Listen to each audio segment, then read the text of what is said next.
Hi. Hey. So, Yeah, hi. it's great. Yeah. So, as we were having a chat just now, yeah, we we realised we're missing part of the Euros, part of the group of death. So, if you're watching that game, then uh, glad to have you here instead. So yeah, at the moment we are waiting for Don't Copy and theNano to have a to host. So let's see. Um, Do you have posted that the reminds me. Sorry. Go ahead. do you have posted the link of your Twitch here? Yeah, I'm going to because post now. So I'm gonna go. okay.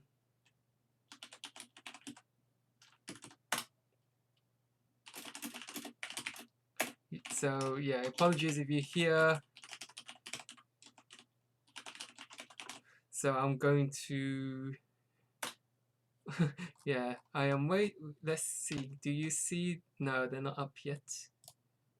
Because yeah, let's have a look. So yeah, just quick glance at the brackets. If you had a look at my stream last time, I showed losers semis, losers finals, and yeah, and then I showed the winners finals as well. So yeah, come on. What do you think? Who will take it? Here's the thing: is it's very.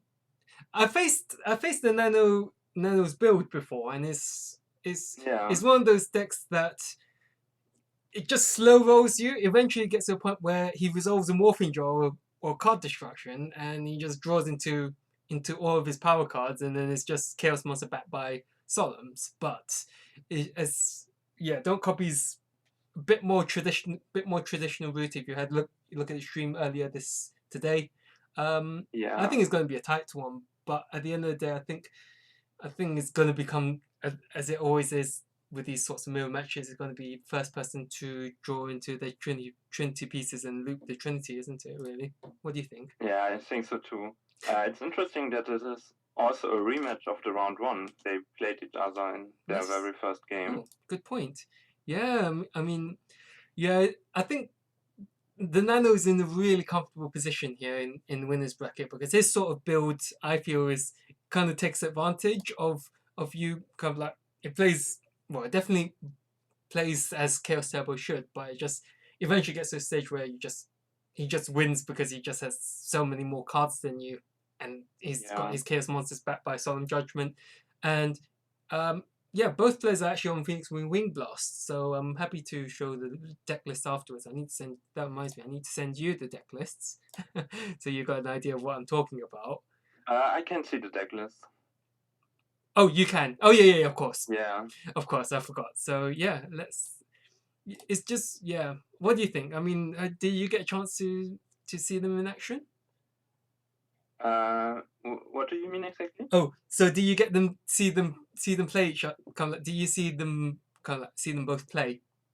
Yeah, I have seen their first match against each other. I remember it was kind of close, but uh, yeah, the Nano just got a very good morphing jar off in one game that basically flipped everything around.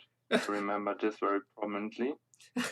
Um, you, but Don't Copy told me that he generally feels very comfortable in the mirror match. uh, So he yeah, is looking forward to it. yeah. It's going to be an interesting one, I think for sure. For sure, it's going to be very interesting. I mean, I touched on it briefly that both of them are on Phoenix Wing Blast, which is it's it works better in the mirror match, obviously, but because you're not. It's weird. I find it weird because it makes sense. You don't want to have monsters hitting the graveyard, but at the same time, I'm more used to the Regeki break route of actually dealing with problem cards.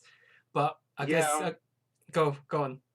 Don't Copy told me that he really likes to get his Magician of Faith through because uh, he says one of his most favorite plays is to put a weak card on top and then set the Magician of Faith, Of course, preferably after he saw the hand with Trap Dust Shoot or something like that, yeah. to secure to get a good Magician through. and win the game this way. So Yeah, that almost sounds like kind of like later formats where I think with Wing Blast was huge, and yeah, you literally set your opponent back a turn and cut up. I'm not sure if you heard Thermo Freezing. I've mentioned it quite a bit. It's actually a really good article that I read on Metagame website where you're actually stopping your opponent from making any moves, and yeah, obviously Wing Blast is good to set your opponent back a turn. But yeah, that's interesting part about Ring Blast, because Ring Blast is really great if the opponent has like a weak card that you can put on top, while Raigeki Break is obviously better to deal with the problematic cards. So Wing Blast is more a bit to not even let the opponent get to the good cards. So it's like better in preventing like the good Nano's plays from the opponent than dealing with them. Oh dear, the I'd say. Nano's hosted. Nano's realised he's hosted in the wrong place. Let's see if he will. So I'm going to actually make my screen large. I'm going to go to full screen mode when the Nano goes in. But yeah, at the moment we're just waiting for him to host. And fingers crossed, he will not let me in. He will not reject me. So yeah. Okay. Oh, that reminds me, I need to post here. Okay. So please don't kick me out. Okay, I'm in. Okay, I will join. Yes. Yeah, I need to. I'm also in. Great.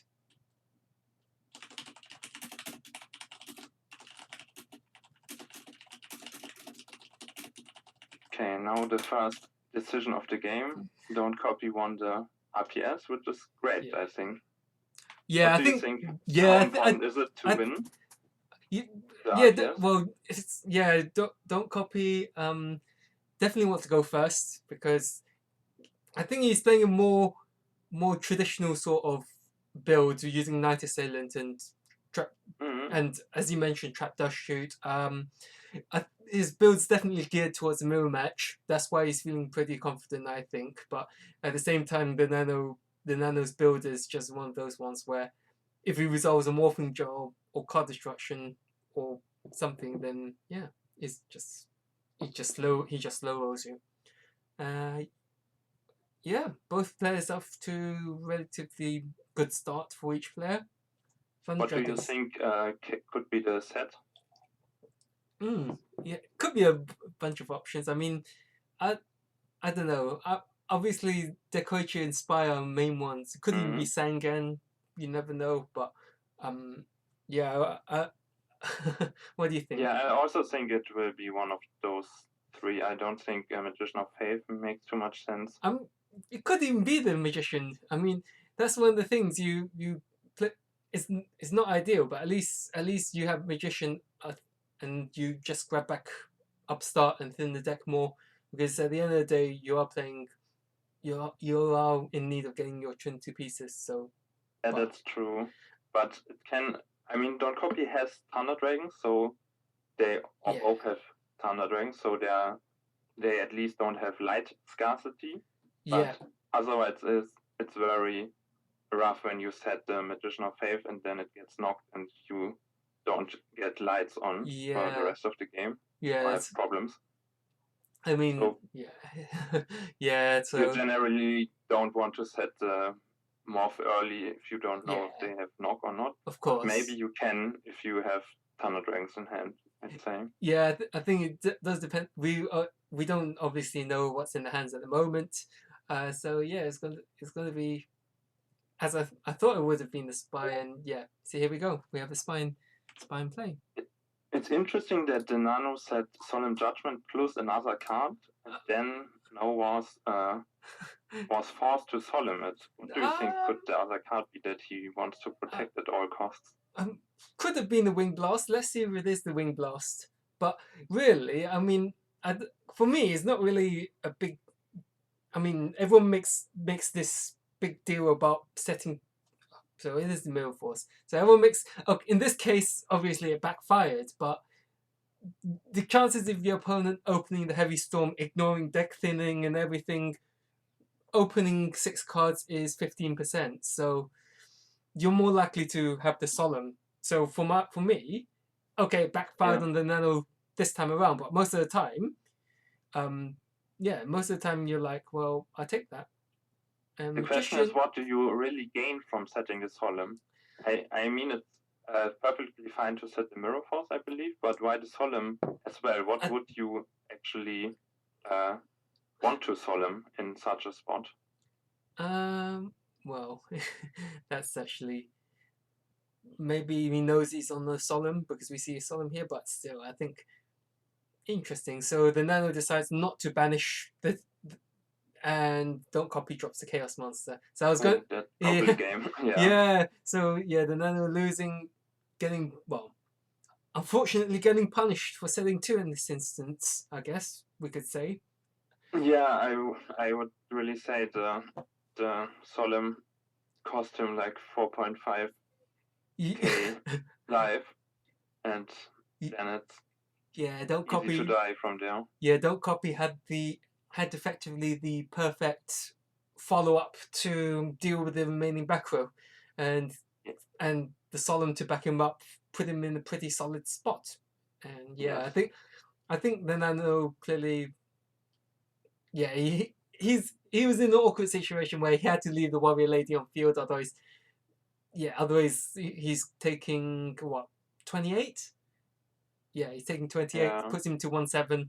So he couldn't afford to banish, if that makes sense. He I could think. have maybe set the warrior lady, possibly, True. because the breaker and the spice could not Could not run. get over it. Yeah. So maybe this would have bought him a bit of time. I mean, it could have even gone. Well, we won't know what it is until we steal the replay, won't we? But Yeah, yeah, true. it's just who knows? Could have been a bit less, but anyway, I think that game, the nano didn't draw that well for him to set the magician.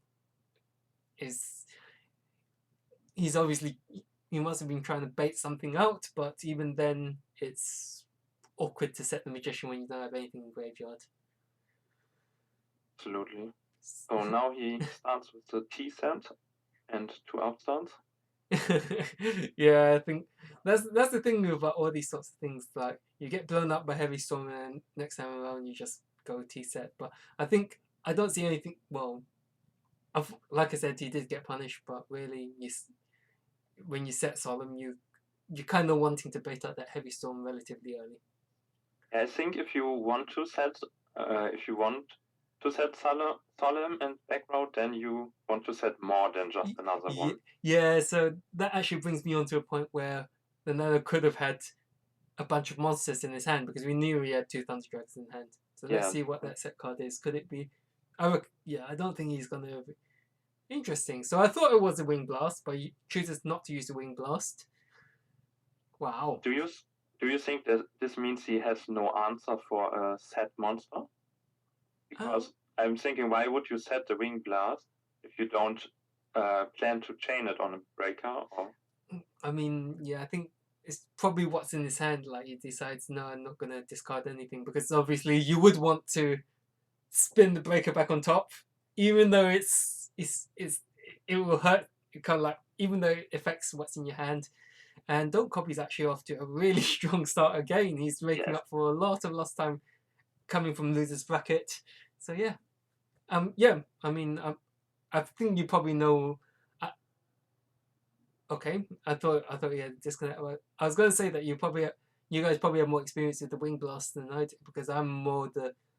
I guess you could say I'm more traditional in my approach to say that I prefer to have an actual art, and that's probably why he set the second wing, where he set the Wing Blast because he had the second one in hand, so he wasn't scared, and he was probably hoping that something would run over the Sangan.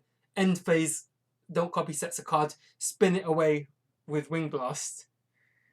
Yeah, that would be great. But okay, now, so he's trying to get back in it with the morphing jar. Seems like. Yeah, Morphing Jar is probably one of my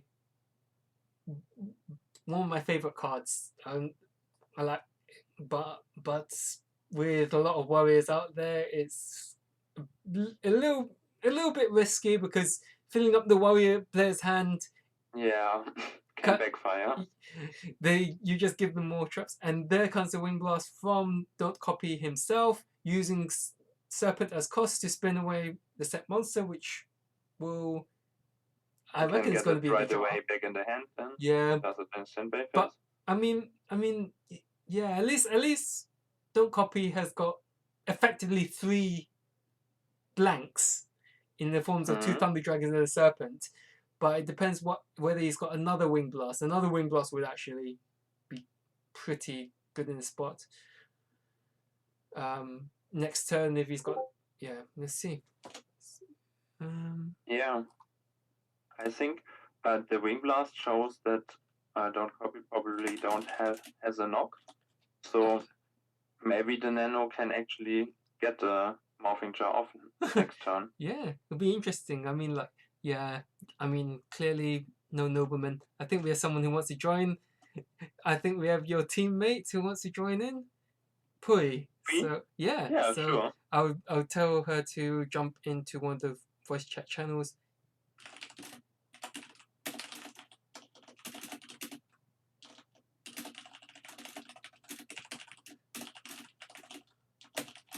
So yeah, that's me going to Pui.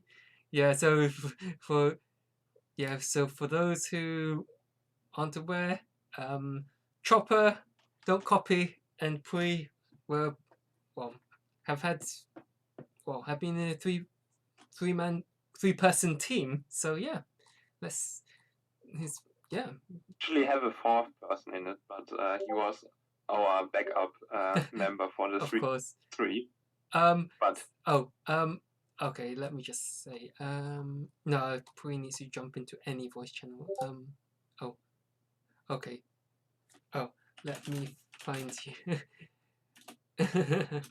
Okay, so let's see. Yeah, so maybe Don't you Copy. Could give her the top 4 role so that he can jump in with us. Ah, found her. So I'm going to actually, I'm going to need to collapse a whole bunch of categories that I've got here. No, I found her. Okay, so Don't Copy. In the meantime, got wow, Graceful Charity and Magician of Faith off, so the Nano just defeats and they go in the next game. Pui! Because here we go. Hello! Hey, hello. Welcome, Pui. So yeah, we were just discussing. Sorry, Chopper. You were saying how basically Wing Blast pretty much spun away the Morphing Jar that was searched off Sangan, and then Magician of Faith getting Charity back, to get rid of Serpent and Thunder Dragon, isn't it? Yeah, it decided the game. So we are back in the grand finals. Yeah, right? so I'm going to actually record that before I forget. So yeah, Don't Copy off to a very strong start after winning rock paper scissors initially, and he wins the rock paper scissors again. Wow, amazing! So yeah, you missed it, Pui. You missed an absolute. I was watching the stream before, and it was a pretty hype start. I don't think it's much of a surprise where my loyalty lies, but these are some great competitors, so I'm really excited to see where this one goes. Yeah, it'd be very tough on the Nano, I think, but because he came runner up in Clash of Champions, yeah, it's just a bit unfortunate that he got blown out, and this time Don't Copy doesn't open as strong. Previously getting 2 Thunder Dragon searches, and now he opened the dreaded 5% chance of opening double Thunder Dragon. Yeah, that's rough.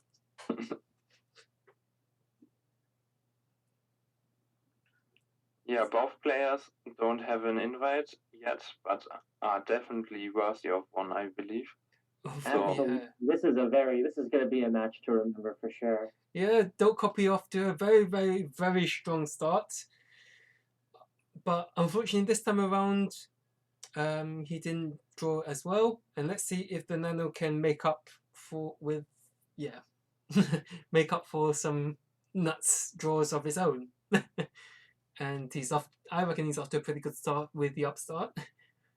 Yeah, upstart is better to get early, but he also actually does not set anything at all. We're both stumbling here. Let's see where it goes.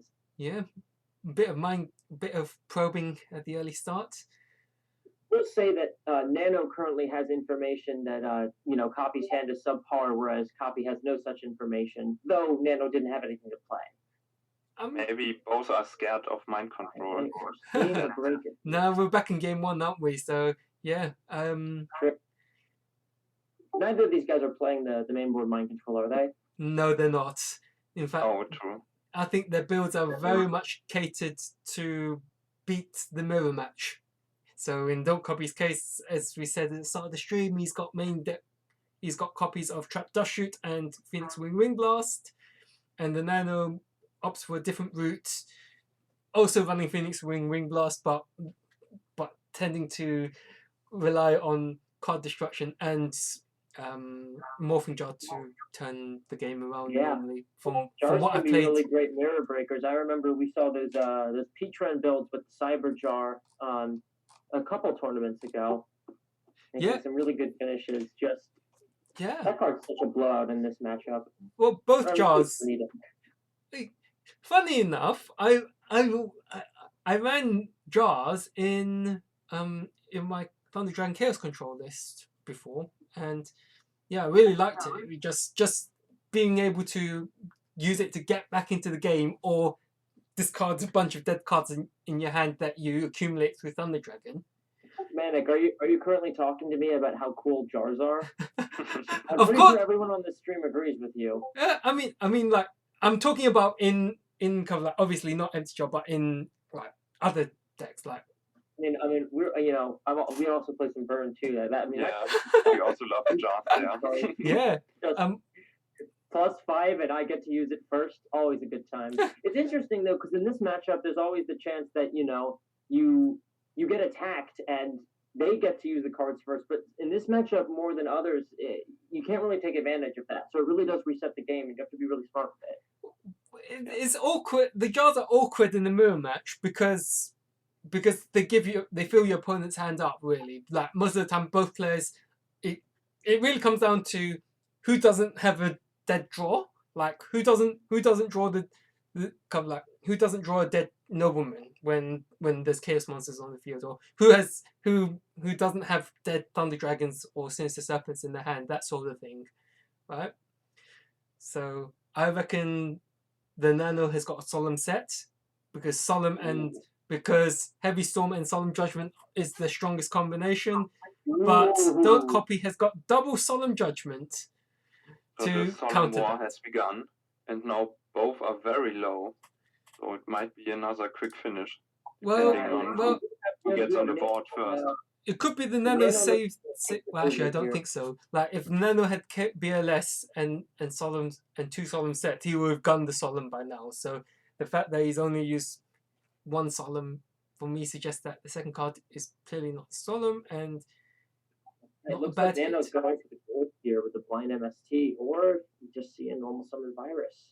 Yeah, so let's see what Don't Copy has. Well, if Don't Copy has got anything to deal with it, because it's 2 Thunder Dragons and 2 Thunder Dragons that we know of so far.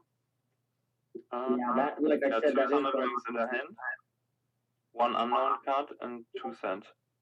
Yeah. Probably doing a lot of work for the Nano, informing him where the Copy's position is. Though if either of those is a Wing Blast, they are able to make use of that about now. It would be weird. I wonder if he maybe also has a Snatch Steal. Yeah, I'm wondering if Nano's holding a ring. Yeah, here's the thing, like, you, in this position, if you were to have another Wing Blast and Wing Blast the tribe to the top of the deck, you're not actually dealing with the tribe. So that's a situation where Regeki Break, I think, shines. And as you guys predicted, Snatch Steal comes down, but the Nano's got the perfect answer for it too, with a Book of Moon.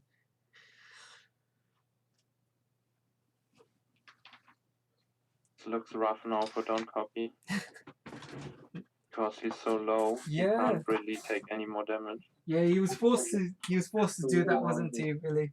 But and if the Nano basically has any monsters, he can always threaten lethal with it. Yeah, just swing for game, just attack.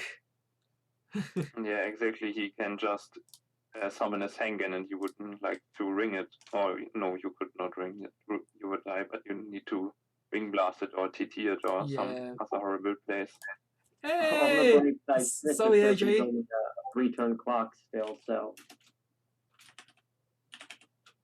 But luckily for Don't Copy, theNano does not seem to have a monster. Not to commit.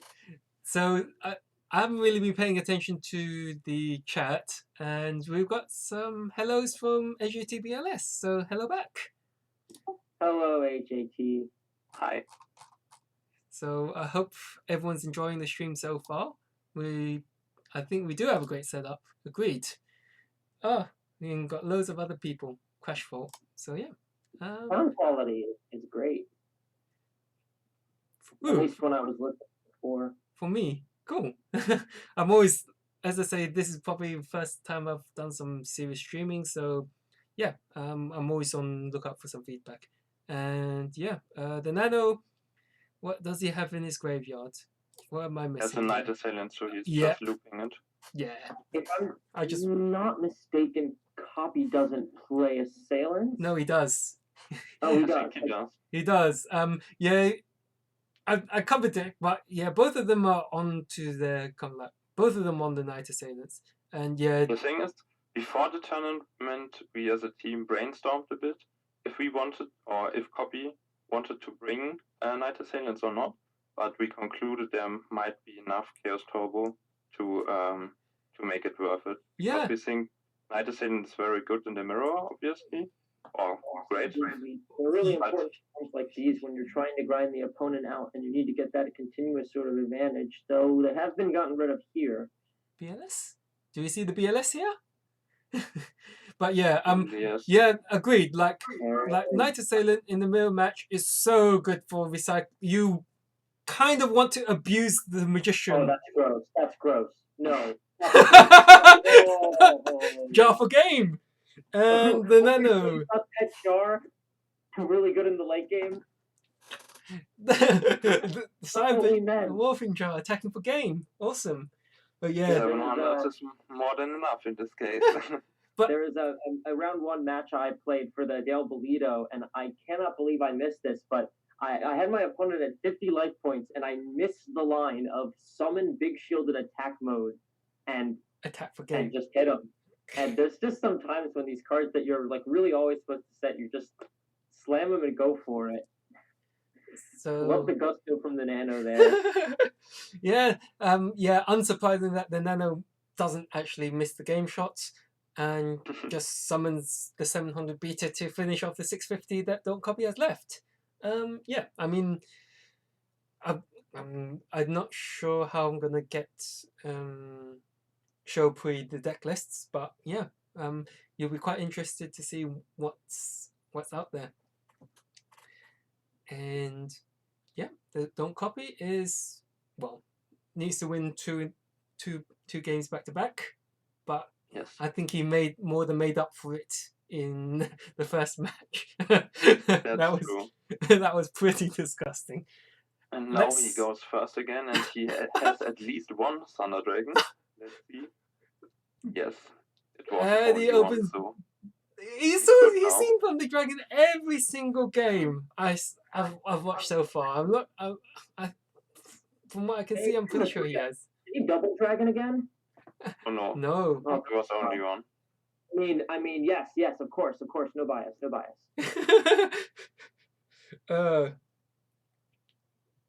Wow. And okay. Yeah. theNano is playing a little warrior package in his turbo. Yeah. We also saw DD Warrior Lady in one of the earlier games. What do you think about the package, Manic?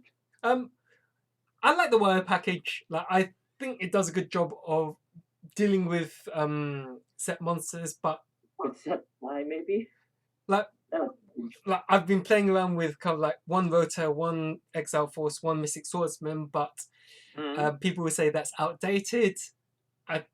And in this case, I think theNano is doing it to probably circumvent how people normally side against Chaos Turbo, which is through mind controls.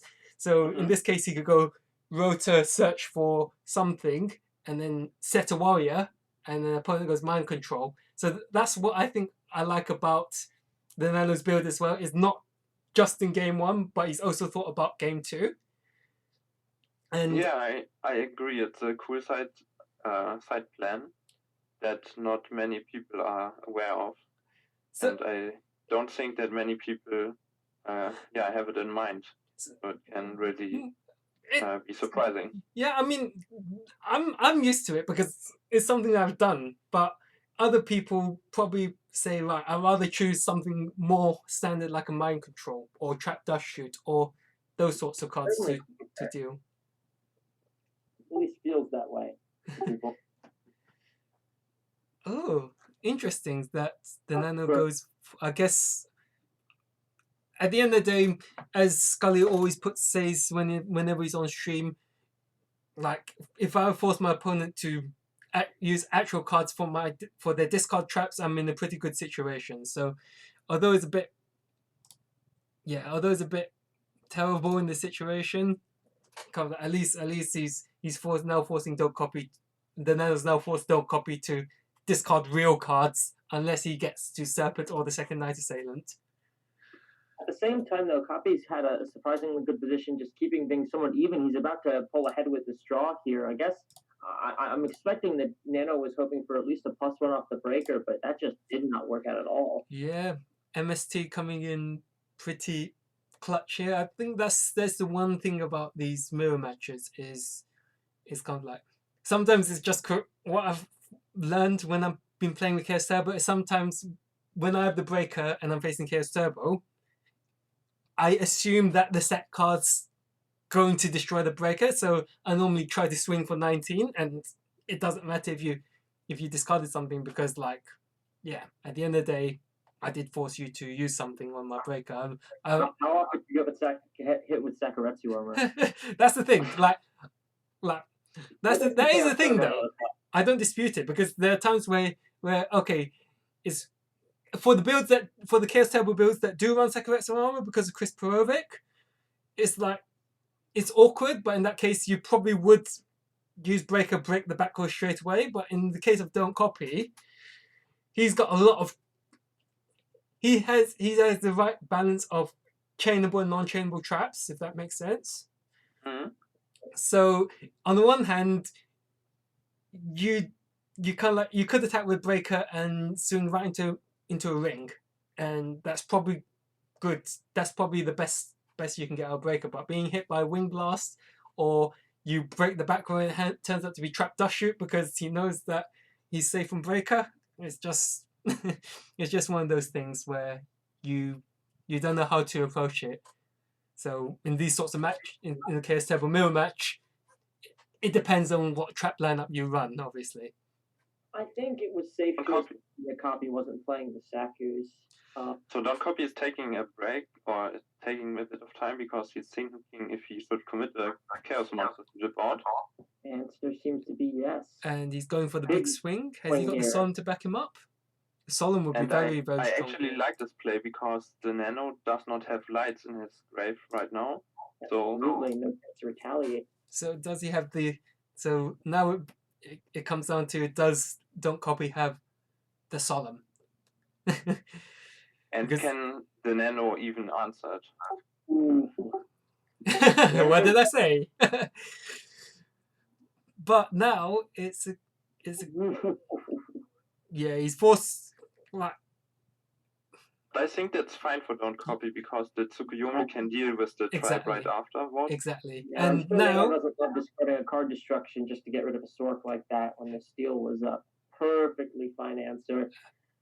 And yeah, I mean, the Nano clearly doesn't have the right discard fodder. That's the one odd thing about card destruction is that what I found when I played against the Nano is that he plays his cards really, really well. So a well-timed card destruction from him is normally game breaking. So for him to discard that card, like you said, is probably puts him in a really awkward spot for the Nano. But I'm actually really curious why he kept it in the mirror and when going second, when the opponent is also playing Night Assailants. Yeah, I think yeah, it would be interesting to hear his thoughts, but I think for him, for the way he plays a deck, he treats Give card more. destruction as dig deeper into my deck, and for me, the pause here suggests that the Nano has got a copy of Solemn Judgment set. So let's see if we're going to see the Solemn, or he leaves it. All right. Hopefully, possibly, Copy will notice the pause there, see if Twite is adjusted at all. To be fair, it can also be a bluff. Absolutely true. I would say the Nano is absolutely capable of bluffing. So I've got another heads up from the GOAT guys. Go join their Discord. They've got a mini tournament coming up. If you want to have a little bit of fun, come join their server. It's always very interesting with their tournaments. Anyway, so yeah. The last one, Necromancy for Kids, won with his beast, right? Yeah, and that deck truly inspired me. Ooh, okay. What does Don't Copy have? You started playing Monkey afterwards, right? Monkey Train. Someone almost just made Obelisk with Monkey Train like yesterday, like inches away from it. So ran into Moxie's on Chaos Control, which is it's truly a heartbreaking story. But of course, Moxie's quite a good player. I think, yeah. I mean, the Moxies just. I think for me, the Moxies is getting used to Chaos Control. In general. Oh, there's a Solemn. He does Solemn it. So let's see if Don't Copy can take advantage of it. Let's see it. Anyway, so yeah, Moxies, as I was saying just now, he's been playing. Well, to be fair, he has the opportunity to experiment now that he got his World's Invite back with FOC 16. Indeed. So yeah, it's interesting to see him take it up. Yeah, I myself have been on Chaos Control for some. Honestly, yeah. I'm gonna let my bias show here. I'm a little heartbroken. For starters, where are the Kaiku's in this mirror? But also just that Copy did not have an attacker to back up that Faith flip is a little disheartening to me. But we'll see what Nano gets off of this charity here. Oh. So what does he discard? Wow. For him still does not have a light, so for him monsters are still not live for the Nano. Yeah, he a little bit of a desperation play, but yeah, Don't Copy in a pretty good spot. And wow, the Nobleman hits the turnaround card. Doesn't take twice an attack and defense. Versatile little monster. So in this sort of situation, this is where you want to have these kind of like live cards in this situation, right? So this kind of top deck situation is where the Nano's build, I think, does struggle that little bit. If he doesn't have the advantage rolling, then cards like Morphing Jar and Card Destruction can't dig him deeper into the deck.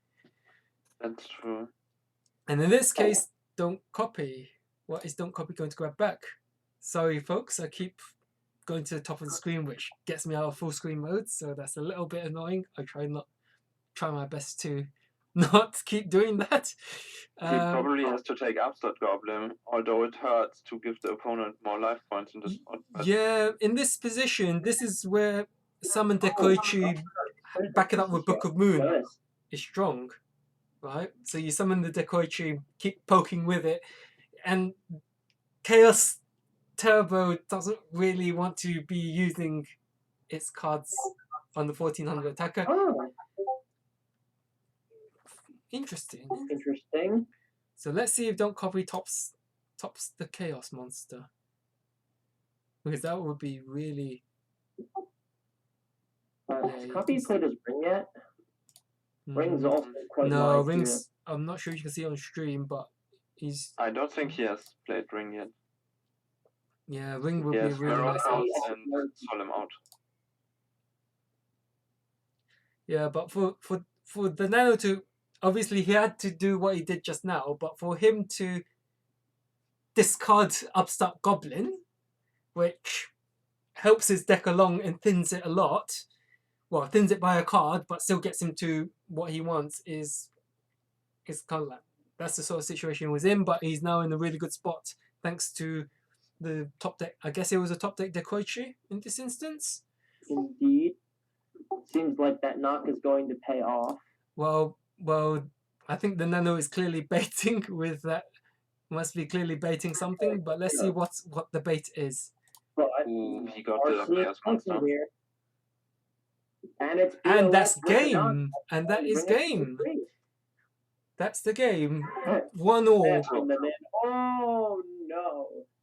So we are going all the way up to Final. Game 3. Wow.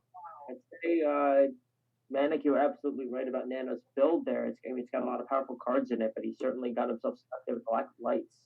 Yeah, it's like, it's like I say, the Nano's build, if it, like I said earlier, if you can't thin your deck enough, the way I see the deck is you thin your deck as much as you can, then you play your Morphing Jar or your card destruction, dig deeper into your deck to get you to the Chaos Monsters backed by Solemn Judgment. So it's almost like kind of like people slate me for this, but it's a bit like this Dark Arm control deck that people were seeing after Dimension Fusion got emergency banned, that Chris Bowling ran, where he ran, well, obviously there's a lot more draw power then, but the same sort of idea applies, where you thin your deck as much as you can, just draw a lot of cards, end up on your boss monster supported by Solemn Judgment. And obviously Don't Copy is on the same sort of strategy by main decking Solemn Judgments, but Don't Copy taking a more traditional, what I would say is a more traditional approach with Night Assailants, Decoy, Grave Peever's Spy, to say the least, was we'll see afterwards what the Nano is and isn't running. So yeah. I got a translation on what these two are saying from Georgian. It seems that Nano's saying we've got 4 games that I still haven't seen a single Thunder Dragon, and Don't Copy says maybe you can draw 3 now. Yeah. I mean, what he means, I think, is like I said earlier, like the Nano's build has actually got 3 ways of taking advantage of the Thunder Dragon. So I think what he means, 5 if you include the Phoenix Wing Blasts. But yeah, what he means is I have my Thunder Dragons, like I did in my game 1. He forgets about game 1. But he has his Thunder Dragons, but he didn't have the way to take advantage of them. And that's been the case throughout today, to be honest.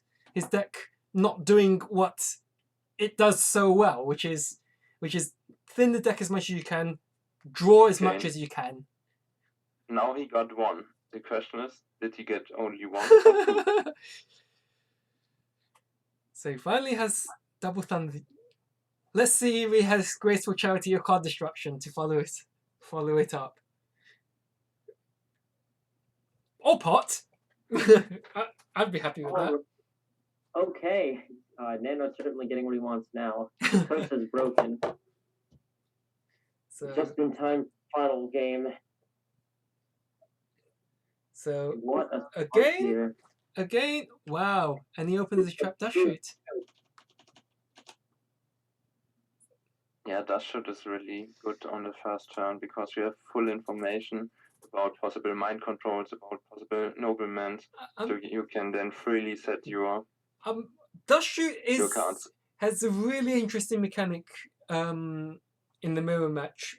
Obviously, players, it works best against the better players because they're not going to set their hand in the mirror match unless they've got a Solemn in their hand. So it's risky. It's risky to have trap Dust Shoot, but if you're going first and you open it, fantastic. Absolutely. And another interesting point that you touched on, Chopper, was how you can scout out for mind controls, noblemen. Yeah, it's something. I'm not sure if people watched the Chris Perovic video when he did his his Clash of Champions winners deck profile interview. Yeah. Well, not so much interview, but he touches on how trap Dust Shoot gives you the ability to take full advantage of what's in the hand, and you're never going to pull off a good mind control, and obviously that also extends to no remote crossout. It's interesting that the Nano actually normal summons Sangan in this instance. So for me, that would telegraph either he's got torrential tribute or he's got something that can definitely answer whatever would be summoned.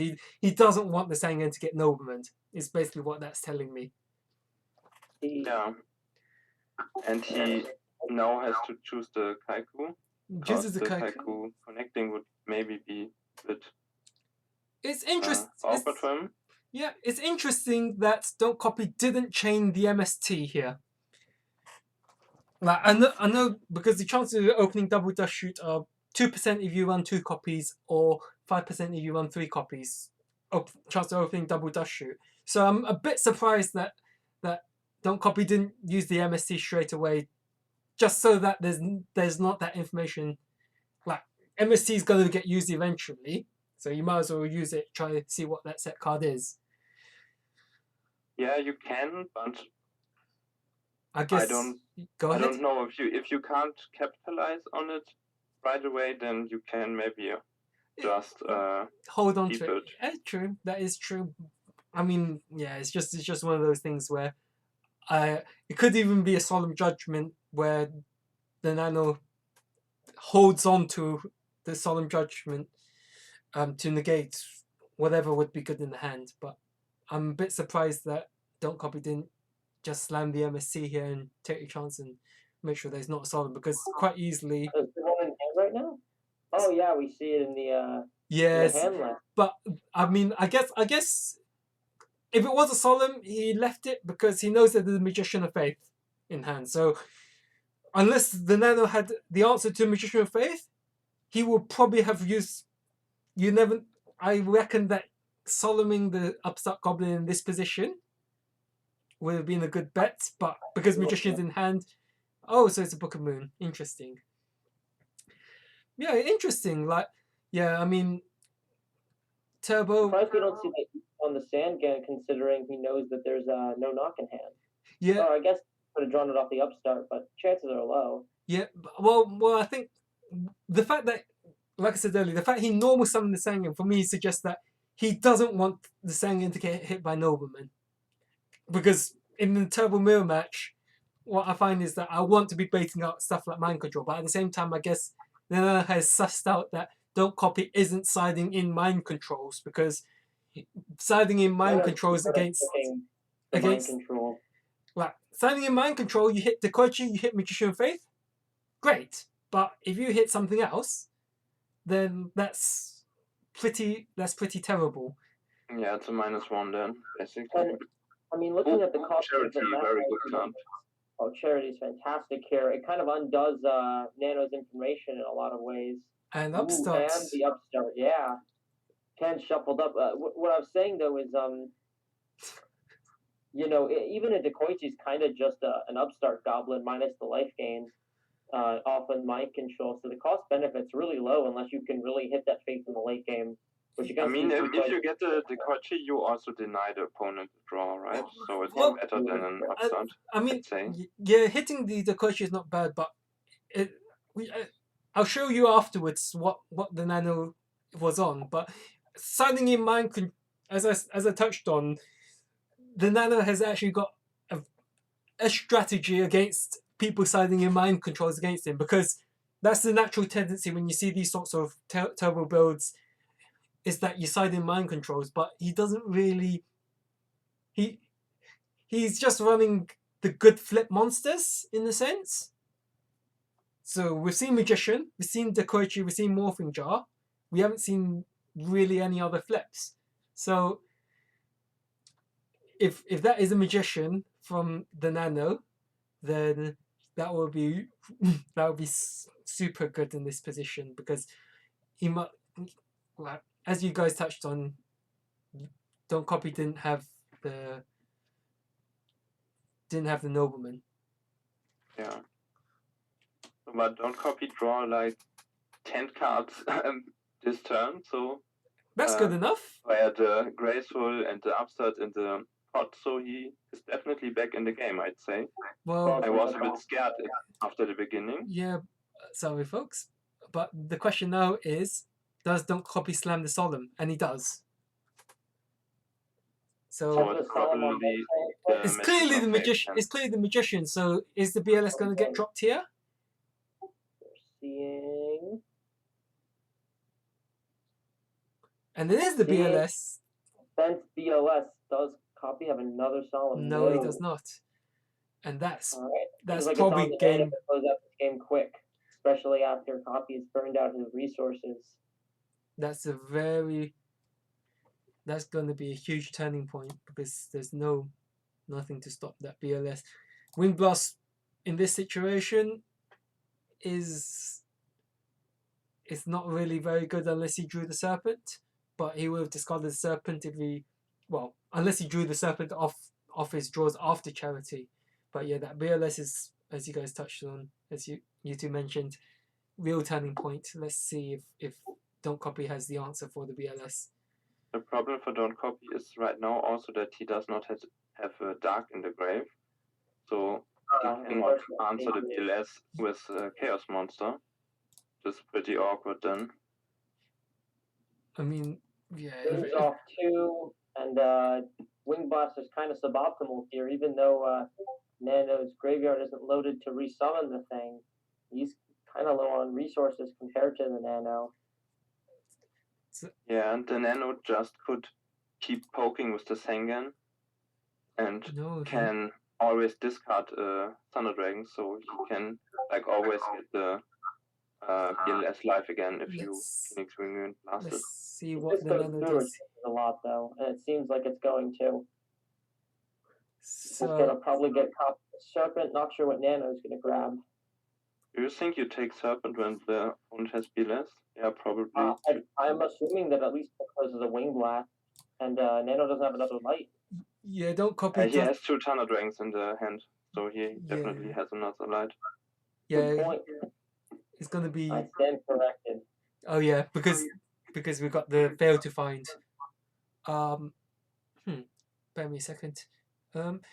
Yeah, I think Don't Copy doesn't really have anything good to search outside the Serpent in this instance, I think. So he does go for the Serpent. But then he really needs a Mirror Force in this case. Let's see it. There's the Mirror Force. And I'm going to see a Solemn from Copy. No.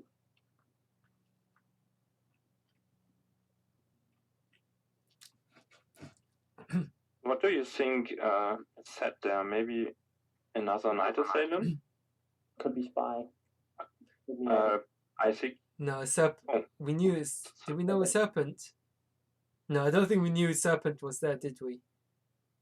I don't think we had any info on Nano's hand apart from the Thunder Dragon. Okay. So he's still thinking on the Book of Moon. Which. Okay, fine. Oh, no. He's probably telegraphing Wing Blast there. Sorry, that's my bad. So. Yeah, Torrential Serpent set. Yeah. Is here's the thing. Okay, sure. You have the obvious. Okay, Trap Dust Shoot now coming in clutch. Well, not coming in handy, but the Wing Blast to spin back the BLS and followed by Dust Shoot would have been really, really nice here. But I think Don't Copy clearly values the Serpent in hand to use as a chump block. Huge. So if Don't Copy does not have the Torrential, but here's the thing, right? So we know what's in Don't Copy's hand. No, we know what's in the Nano's hand now, right? So we know that he's basically got Solemn and Upstart, but I wouldn't be surprised if the Nano went set Solemn past turn, right? Maybe, yeah. Because you don't. Last thing. Why would you set Serpent in this instance, right? Yeah, maybe it's just bluffing the Torrential and mind gaming. But this is the thing. Maybe that isn't the Serpent. Crazy as it sounds. It could. Oh, he goes for it. He just goes for it. You're Genius Solid. This is what interesting. So, Flip Summon Thunder Dragon? Yeah, no. Book? What I tell you? Whoa! Wow! It's like you said. What did I tell you? Wow! And now he can get Graceful Charity back, so if he does not die, but the Nano has a Solemn, and he will always Solemn the Charity, right? Yeah. Well, it depends what. It now depends what the Nano draws off Upstart. Because yeah, I don't blame the Nano. I would probably have done the same thing because I'm reading that as a serpent. I mean, you gotta try. It's game. You gotta Yeah. try. Exactly. As And Don't Copy, you always take Graceful when you have Serpent in hand, right? Like me. that's what he's thinking. He's thinking, do I take MST, try to deal with Solemn, or do I just have to go for it? Because at this stage... But you don't really deal with Solemn. You can just take Charity and they have to Solemn anyways, right? So it's just better to... Well, I wonder if... let them activate Solemn, then snipe the Solemn with the Exactly. MST. I reckon that last set card must be the Wing Blast. Gotta be. No, he doesn't go for it. Isn't. Yet. Yeah, you got to gun it and force up the Solemn. So now I guess set Servant? Unless Don't Copy has top deck BLS of his own. That would have been 1000 IQ play. Is that lethal here? That would be 1400. That would be Kaiku's lethal. also very That, strong. Kaiku's a big but play Kaiku here. is still strong, and that gets rid of the light and the dark. So the question is, do you press for damage? I think you have to take Yeah, out the Thunder Dragon because you can just die to so many things otherwise. Mm-hmm. I think Like Solemn, something like a Snatch Steal would kill you immediately. Yeah. Serpent's also not doing as much on the field as in the Nano's hand again, and an attack here would not get rid of the Serpent forever. So yeah, so you might as well banish the Sangan and the. It's like you guys said, yeah. I was gonna say. The good thing for Don't Copy is the Nano has now no darks anymore, so his Chaos monsters are not live. Copy knows exactly what's going on too, at least save for one card. Yeah, I thought he shuffled. I thought Magician got shuffled back. Yeah, Magician got shuffled so back. We don't know what was drawn off the Upstart. We know one card in the hand of the Nano is Thunder Dragon. Yeah, exactly. And the other two are unknown. Ooh, the Koichi getting the Nano an extra card. So, and that now has a dark again, but he would also need to get rid of the Kaiku first before he could summon any Chaos monsters. Yeah, I was going to mention that. So it's been a very eventful Obelisk 7 finals, I must say. Yeah, it's definitely a really cool game 3 because it was really back and forth. No matter how or which person now wins. It's been, yeah. Yeah, this has been a lovely set of games. Well, I mean, I guess the first match was a little silly, but this has been great. Do we see what? We're going to finally find out now. We're going to finally find out what it is, and it's the ring. Disappointing to lose the ring. There was ring Serp hit next turn. Let's see what's in the graveyard again. Because it's light and dark for the Nano, but he can't summon anything because of the Kaiku. And Copy also has light and dark, so if he draws another Chaos monster, it's live. But Magician in this position is pretty good getting back Pot of Greed. Yeah, although, absolutely. I mean, I don't know what's in the Nano's hand because you could make a case for Book of Moon, but but BLS is gone, of course. So in this case, it's not as good. So right now, the Nano's deck is actually doing what it's intended to do, which is thin the deck as much as it can. What are our guesses on the sets on copy side? I'm really not sure. Maybe one is the serpent. And the second one is the Koichi. Neko from copy. That would have been really nice to flip. Unfortunate, good hit by the Nano. Pretty good hit, but yeah, Don't Copy still got the BLS threat. So I mean, in this, let's see. But the thing here is that the Nano's now got 3 cards. So it's a matter of just finding out it's a matter of navigating through those 3 cards, really. One of those is still TP. Yeah. You see, this is why I play Turbo. I literally can't remember where any of the cards are ever. But so we know that Don't Copy has either the serpent on the field face down or in the hand, and we know that the Nano has the Thunder Dragon in the hand, right? Yeah, we do know that. So that's why I was saying that the Nano's got 3 cards, 3 cards really. Let's see what the other 3 cards are. Let's see what's gone from the Nano. So yeah, the Nano was in a pretty good spot until the Solemn hit the BLS, pretty much. So here's where you guys, here's where you two made the correct idea, where keeping the serpent on the field and Iris connects. Keeping the serpent on the field means that the Nano's got to discard something else. Yeah, but he still had a Thunder Dragon, so it's not that. Yeah. That horrible. He's not that horrible. Agreed. Or Chaos Sorcerer is still a threat here. BLS. BLS is just it. That'd be something else. We're gonna be seeing a breaker, probably beating over the virus. Yeah. Can't afford to let the virus stay on the field.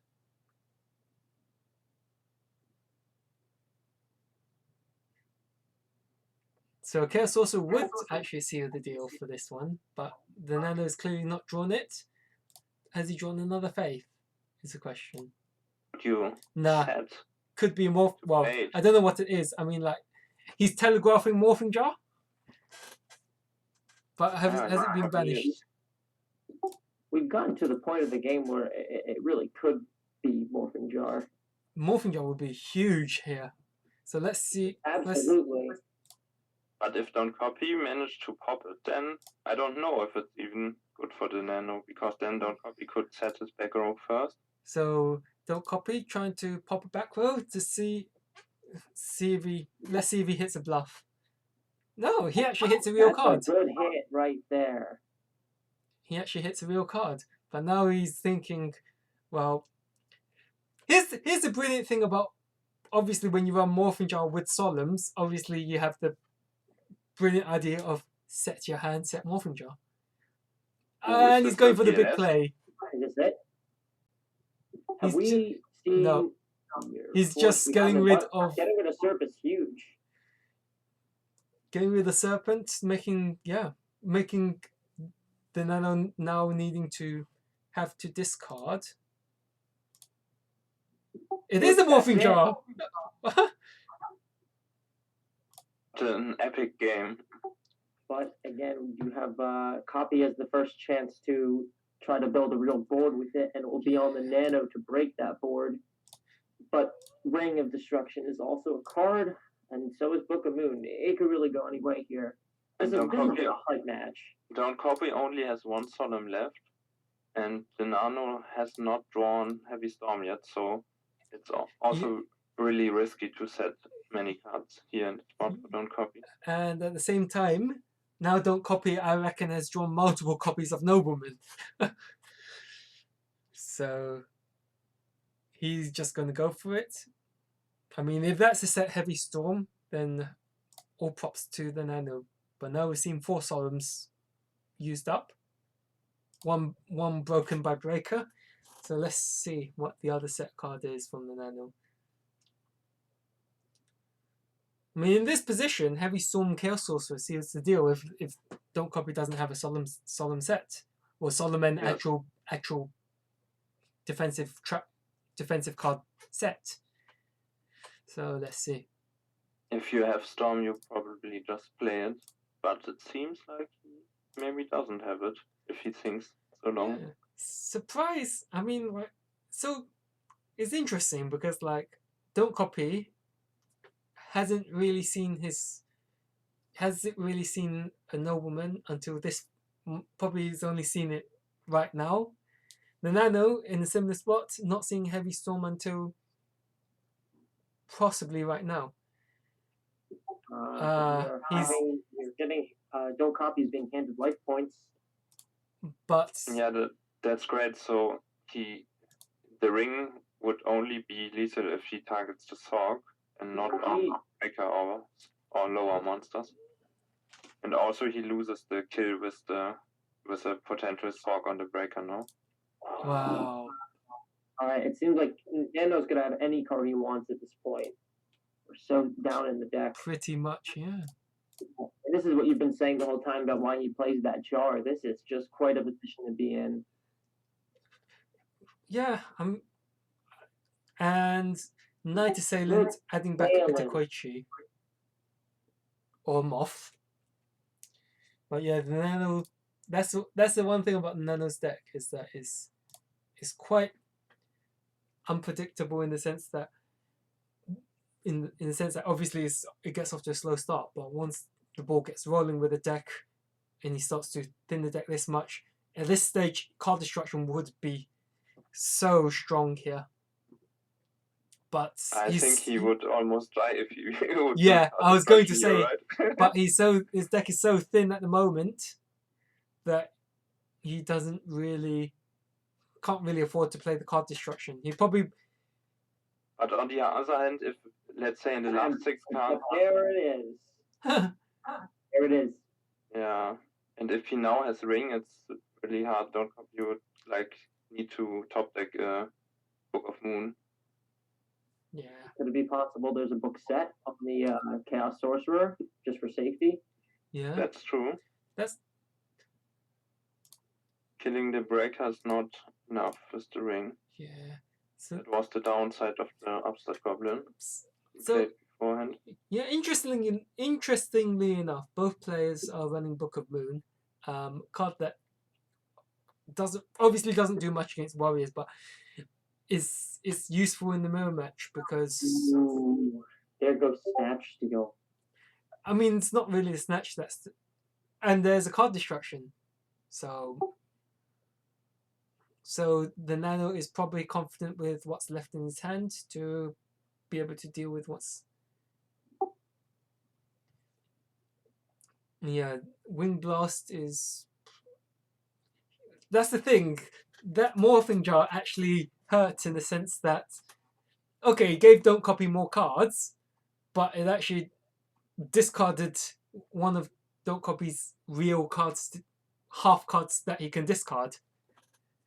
So that Wind Blast is not as good as it would have been if he had drawn it later on in the game, if that makes sense. Fortunate, because a Wing Blast on the jar would have. I mean, we'd be playing a different game right now. Oh. And Snatch Steal from theNano. It's interesting that Don't Copy also has a Heavy Storm left, by the way. So, indeed, I think that might be Assailant. No, it's a Spy. This late in the game, I started to think that they weren't even playing them. It's weird, isn't it? You're so far into your deck that you don't actually see your power cards. So yeah, let's see. Finding it although that Nano's just handing Copy life points over and over again. Yeah, the question is, does he have the ring already? Because then he could activate the ring in the draw phase on the Sorg.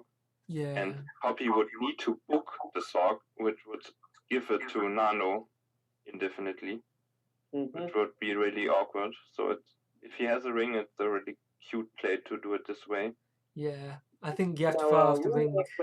Lord, I'm curious. If that Snatch Steal trigger goes on the chain, and then there's a ring, and then there's a book in response, does Copy gain the life at the end of the chain?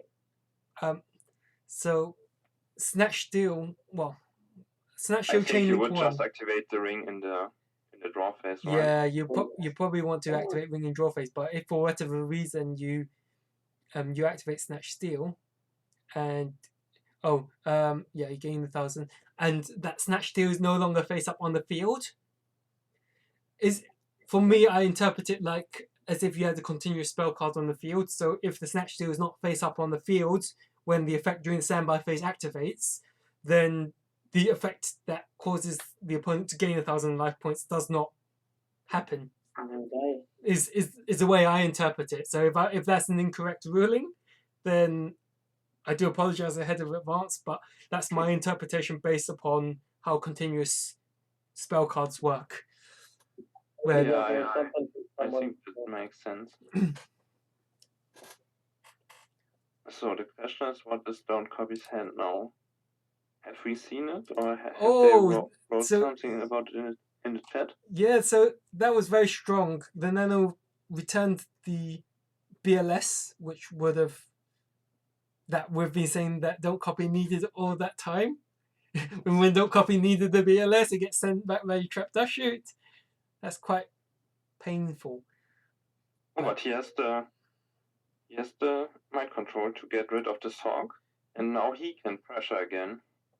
But here's the yeah, I guess you can summon the spy attack. Beta. Yeah, I think Don't Copy is making the right play here actually, and trying to get around the Mirror Force. But I think Don't Copy is in a pretty good spot here because he can afford to not commit any cards to the field unless theNano plays a card that Don't Copy has to deal with, because theNano is actually has a lower deck count. He's got 5 cards left in deck.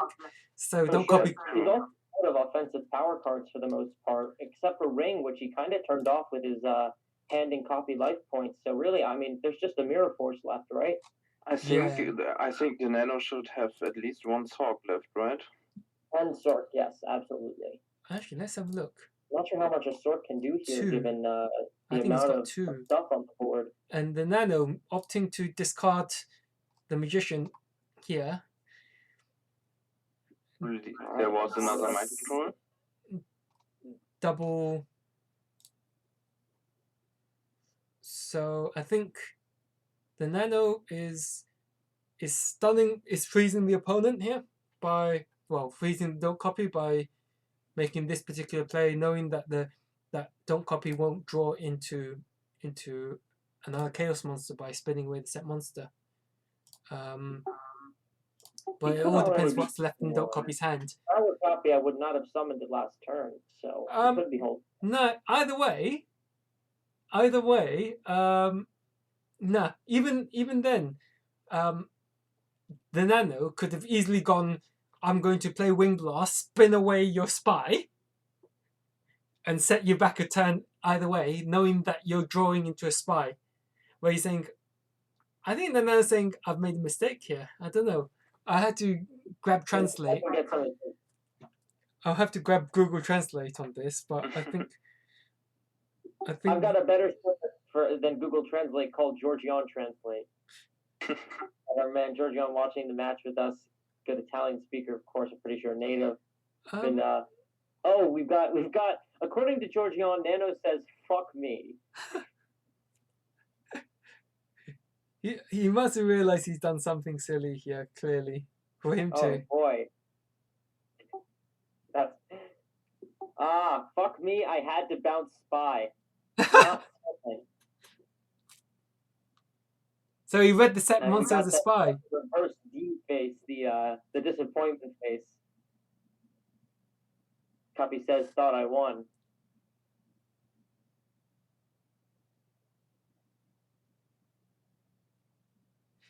Yeah, so it's as I suspected.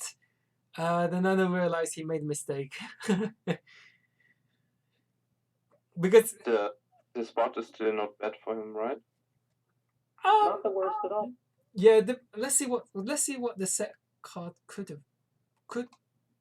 I need to check Don't Copy's build later on, but Did Nano say shit? I reckon he did. I'm thinking about it. Nano's saying a lot of things. If I had spun away the slide, that would have been game. But anyway, I'm going to attack anyway. We can do. Yeah, because he would have dealt 700, right? And then I mean, probably the other card was a set card, so maybe he had. I knew it. Oh, wow, and the there's that solemn. But the question now is, Chaos Monster. Okay, so Ring's gone. And he's not dead, right? If he just sets like a serpent, for example, then he Chaos Sorcerer can only deal. He's got 2,300, and he will be alive on 50 life points if the Nano does not draw another monster. Yeah, that's tactic is prayer. It seems. So he's saying, I hope to top that BLS here. Yeah, that breaker here in this simplified game state is actually really awkward to deal with because you can't set a card. Can't set a card. You can't set a back row. You just have to pray and hope that nothing else. And does he draw the monster? Oh. I think he did. Hey! No! Wow! No! I mean, yes, that is a thing that happened. Wow! And the warrior lady would have BLS at the bottom. BLS at the bottom. From the Close top. enough. Wow, that is very, very. But it was a really great final last time. That was a really good final end. Set of matches. Absolutely a pleasure to watch. And I was going to say congrats to the Nano for finally getting his world's invite. Congratulations, Nano. Yeah, absolutely. Congratulations to the Nano. Commiserations to Don't Copy, who had a really strong game first match. Really strong first match, but unfortunately, the Nano's deck did what it did in the final game of the final match. So yeah, so that's a wrap. In terms, let's see how much chit chat was. Yeah. So I'm going to wait for them to quit, but in the meantime, my stream's going to swap over to the deck lists. I'm not sure I'm going to have a lucky time with that. I have a Slifer to go play. Oh, let me see. Okay. Thanks for letting me hop in. No problems at all. Thanks for joining us, Puri. Well, it's a pleasure to have you. Thanks for jumping on, Puri. I'll speak to you soon. All right. Okay. So where do you want to start? Let's see. These guys are having a good chit chat, to say good post match chat. So do we want to get one of them in here with us? I was going to say, yeah. So for sure. That's why I asked them earlier on if they want to join in. So I'm actually going to message them again to say really good final to the two finalists and see if they want to join.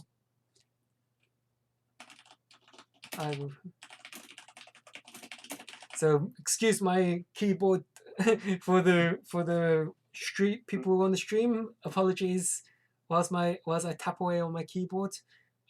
Just be thankful I don't have anything noisier.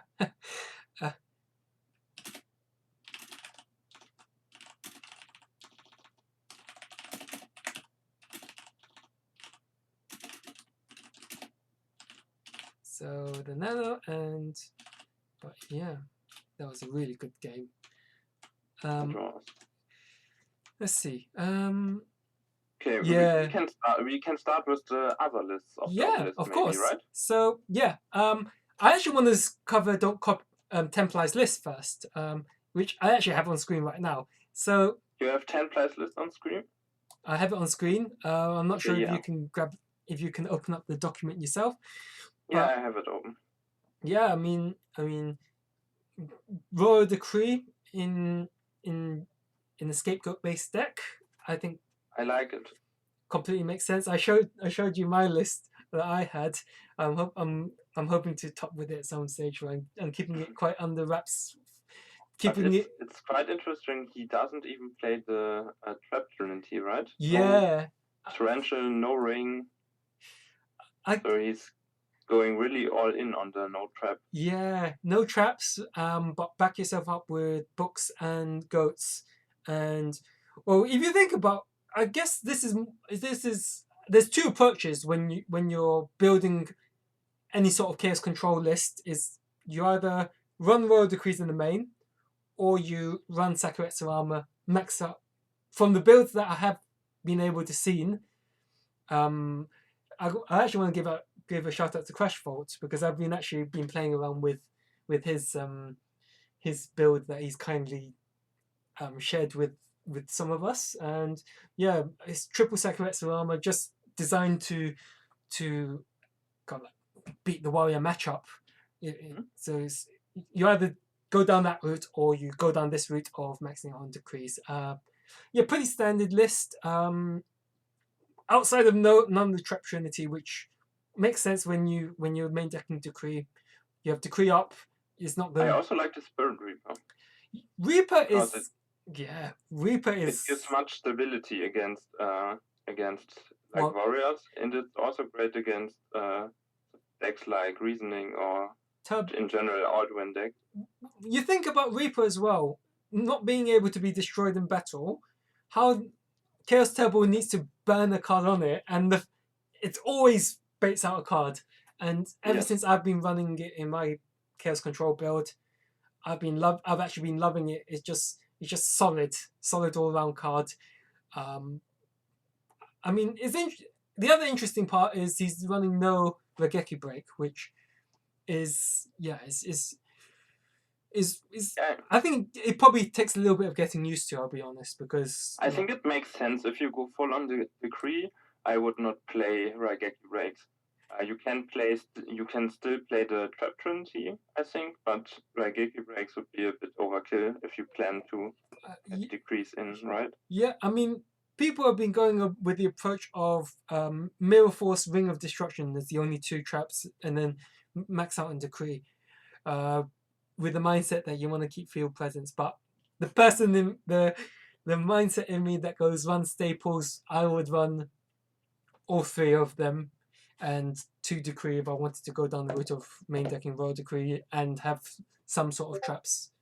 But, Yeah, I like that really much as well. 2 Um, decrees and the Trap Trinity is a really good set of traps. I think Azure Priest is actually quite interesting as well. Maybe expecting a lot more scapegoat based decks, because obviously the modern Chaos Turbo is Azure Priest used to be semi decent when people were running Mystic Tomatoes and that sort of thing, but now it's like you're likely to run into a spy. But I guess it goes hand in hand with the creature swaps in the side, and also being able to set it, tribute it as another light if for whatever reason all your Magician and Faiths get hit by Noblemen, because Templar runs 3 copies, so he can always use the Azure Priest for meta plays to get a light engrave, which Yeah, that's true. which if for whatever reason you can't get into Thunder Dragon, he actually demonstrated this perfectly in the game that I covered with him. Let's see who we've got on. I think we've got people on as Yeah, hello. we got both. Hello, we got both of you. people. Hello, don't copy. That was a really good game. I was going to say hello everyone. Really good game. I really enjoyed the game. Thanks for a really good how are you guys feeling? I know Don't Copy got off to a really strong start. I feel bad. I mean, it was a very tough ask, but I think you Don't Copy did really well to bring it down to a final game. theNano, I've played your deck before. Your deck scares me quite a bit, I'll be honest. Go. I mean, the voice chat's all yours. Is there anything that you wanted to say? So whilst I got these two on board, I'm actually going to view Don't Copy's build first. I think then For me,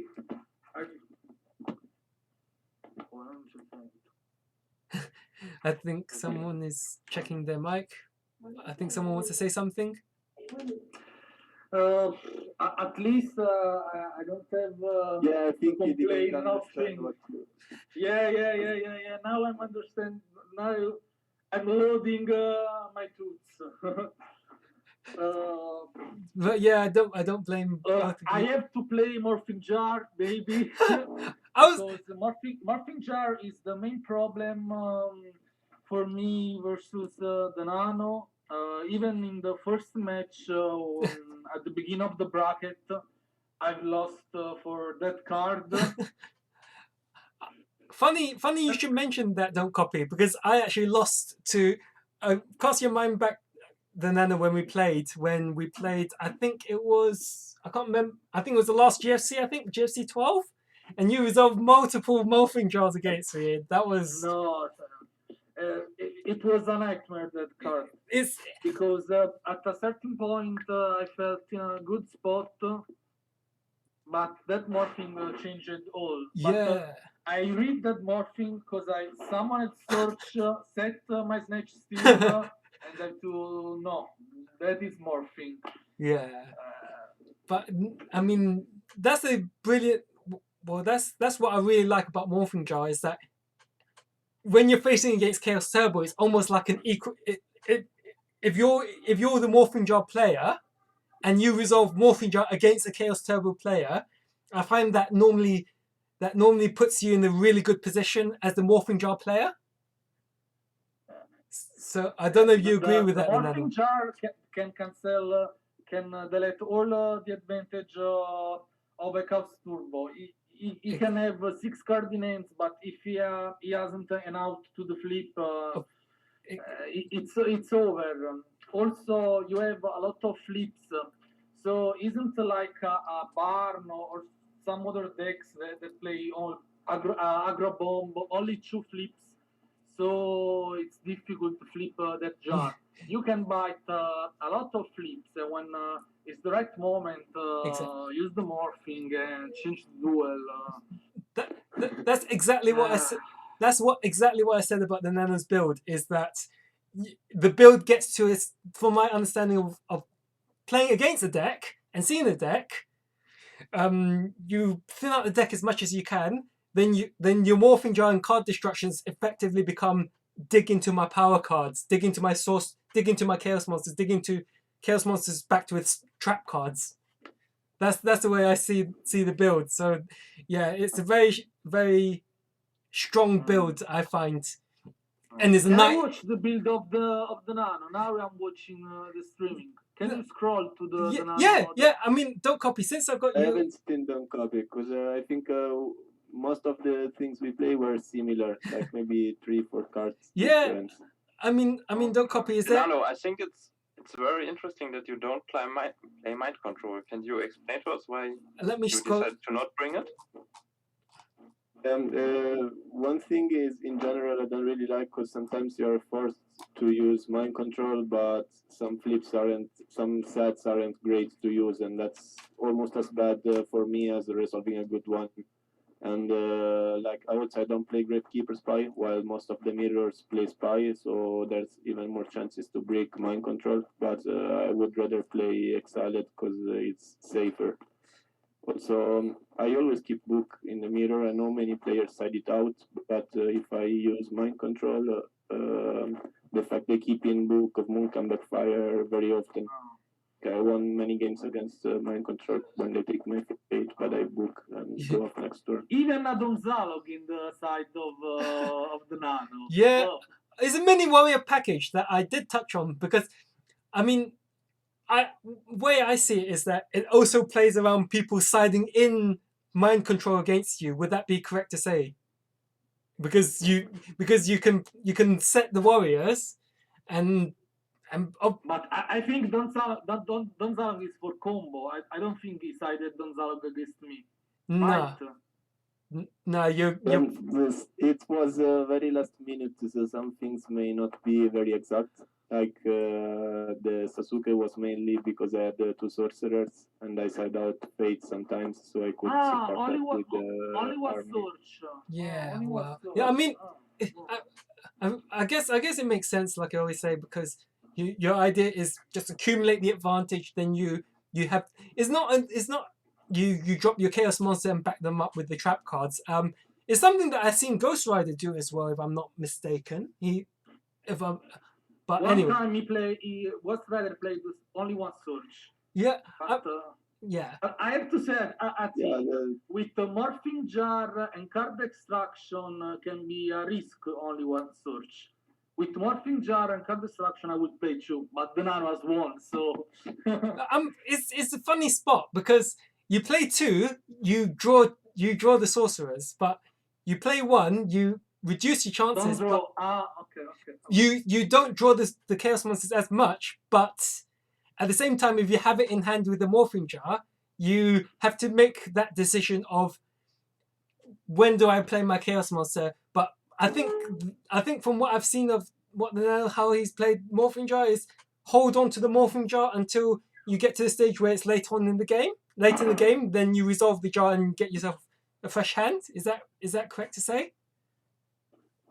Yeah, Jar is a power card anyway. Yeah. It's not like main focus, but I think it's a power card.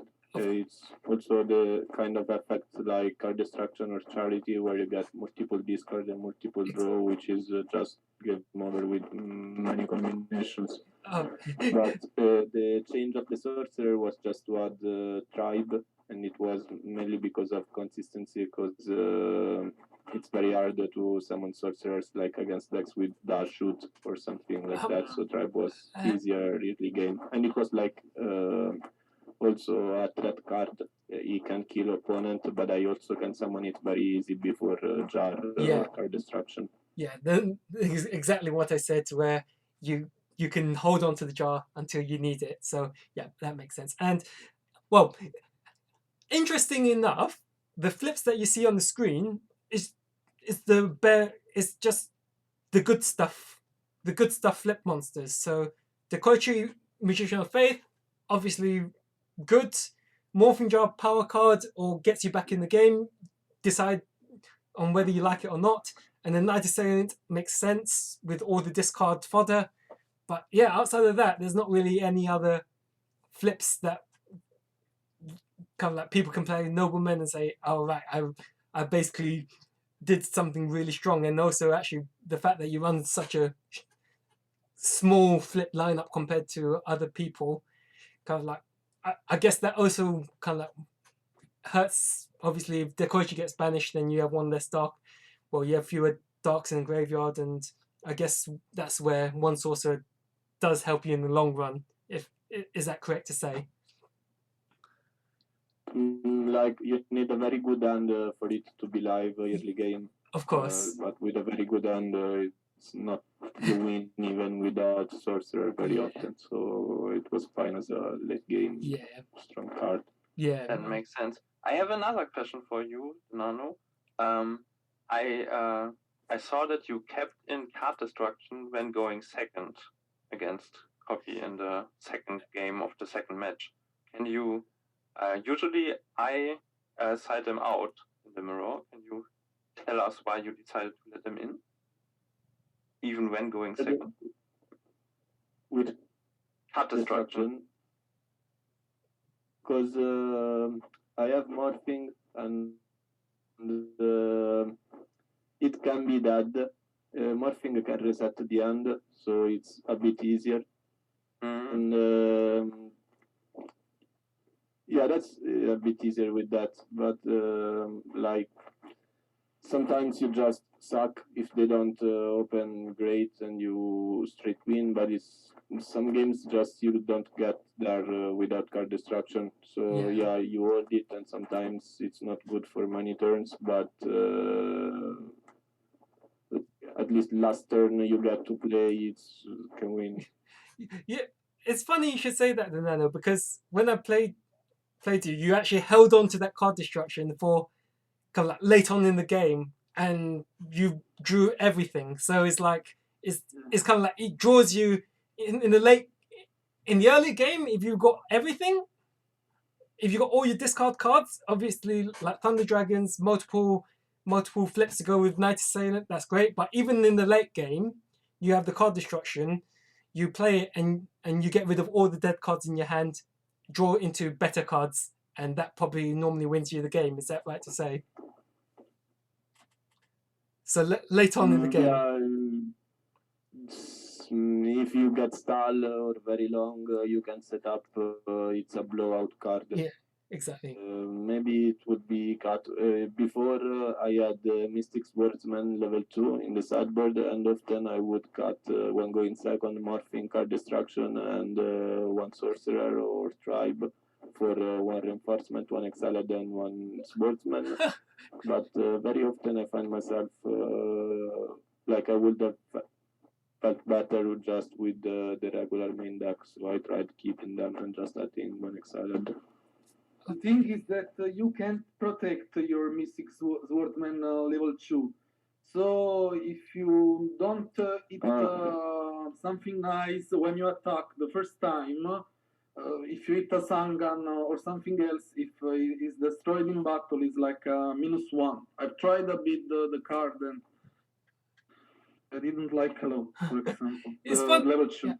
It's a bit underpowered. Yeah, I've also been playing around with that mini warrior package of one reinforcement, one exile force, one swordsman, but I just realized that I just never really brought in the reinforcement and the exiled. So yeah, if it works for you, then I can't fault that because I think it's a solid idea, but other people don't like it. So I guess it's personal preference. For me, another curious thing of the Nano mind build. control. It's more or less the same slot. Yeah. Sorry, don't copy. You wanted to ask something. Yeah, just the last thing on the Nano deck. 3 Book of Moon. It's stable for me. It's it's stable for you. 3 Book of Moon. I think it is too because yeah, it's like with morphing, okay, but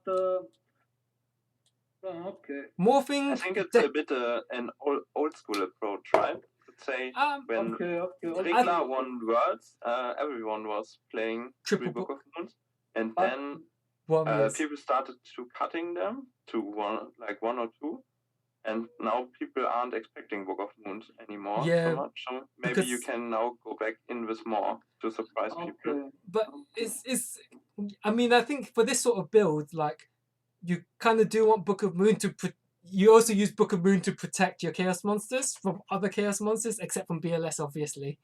So in this sort of build, maybe kind of like I don't see anything wrong with having Book of Moon. No, I just one thing is gets a bit worse when you play spies, because the spy is basically the worst flip to book because it's very hit or miss. You just get another body, but it's not saving advantage, and you're still like bad against sorcerer. Yeah, any other monster here is like fine if you book it against the sorcerer, but spy is still you are dead to sorcerer with spy and book. Interesting. Is that also why you decided to cut spies? More or less, it's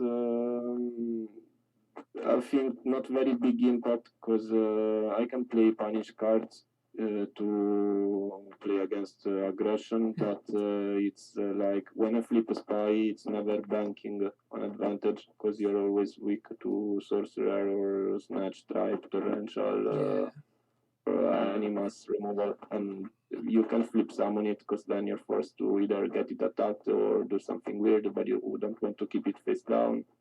And it feels sort of like a scapegoat against warriors often, where it just gains some time and then that being -1. Or you run over the game with it. It can happen, but it's not advantage based. Well, the deck is bringing a lot of advantage.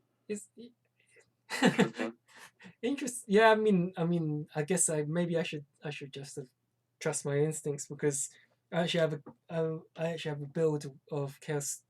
I guess you could say Chaos Turbo where I don't run spy at all. Yeah, so it's kind of like maybe I need to kind of like trust my building a bit more. Yeah. Surely good. Like I like the don't copy deck a lot. I think it was more or less the same, but yeah, the spies and two sorcerer. Yeah. Yeah. I mean, now it's our time to question you. Don't copy. I think. So I mean, I don't think you sided in mind control this match, did you? In the end, Yeah. we saw mind controls, right? Oh yeah, we I did. don't side always mind control in mirror. Depends. When do you set it in? If you want to. Allora, depende the build, but usually if I go first, I go with 3 dash shoot, and I can side no mind control or just one. Mainly I side 2 if I go second. To be able to answer their first Yeah. set monster, right? Yeah, mainly for the position. I mean, like here's the thing, like, you're playing Tsukuyomi, which Yeah, obviously I is think really Tsukuyomi it's a very strong card. obviously I love Tsukuyomi getting your loops with Dekoichi and Magician is very strong, and probably in this sort of build where you're not you are kind of like you are slowly building your hand size, but you're not aiming all out like how I interpret the Nanos build, which is kind of like thin the deck a lot, kind of like on a faster basis. I feel that when I see the Nanos list, I feel like that's thinning the deck a lot quicker than this sort of Chaos Turbo build, which by no means is a bad thing. It's more slim the build of the Nano in a certain way. I like it, but I play the deck in this way also for warriors. Of course. I think Spy is a must right now for warriors. Tsukuyomi is good because it's an out also to basically every monster warriors play. So that's also the reason why I played Tsukuyomi. At the beginning, I was with 2 book. Now I changed my ratio in 1 book, 1 Tsuku. I always play like this. You know what's funny? If I changed a few cards around, it'd be similar to a standard Chaos Turbo list that I play, that I built in real life. I mean, probably the really interesting aspect of both of your builds is that you both ran Phoenix Wing, is that you ran PWWB, so Phoenix Wing Blast, which I understand is very good in the mirror match because it does keep up the monsters from the graveyard. I guess that how do you use it in the warrior matchup? Because I'm more used to, I'm more comfortable with Regeki Break dealing with cards, as in like getting rid of cards. But I definitely see the plus points of Wing Blast, especially when you got main deck Trap Dust Shoot like Don't Copy has, where you basically locking out your opponent full stop out of their next draw. Okay, I want to say 2 things. The first is that I expected in this Obelisk a bit more chaos than warrior. Okay. And this is for the reason why I main Dash Shoot and why I side only card destruction. Because in other situation, I main card destruction and I play the deck in a little different way.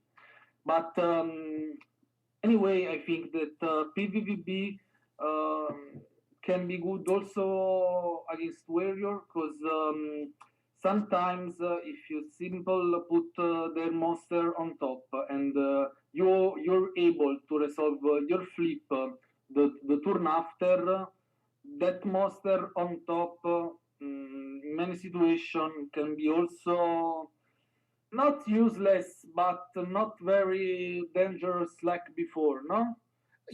Okay, yeah, that makes sense. Like, for example, Blade Knight tries to attack over your set monster, which you actually want to have that flip effect.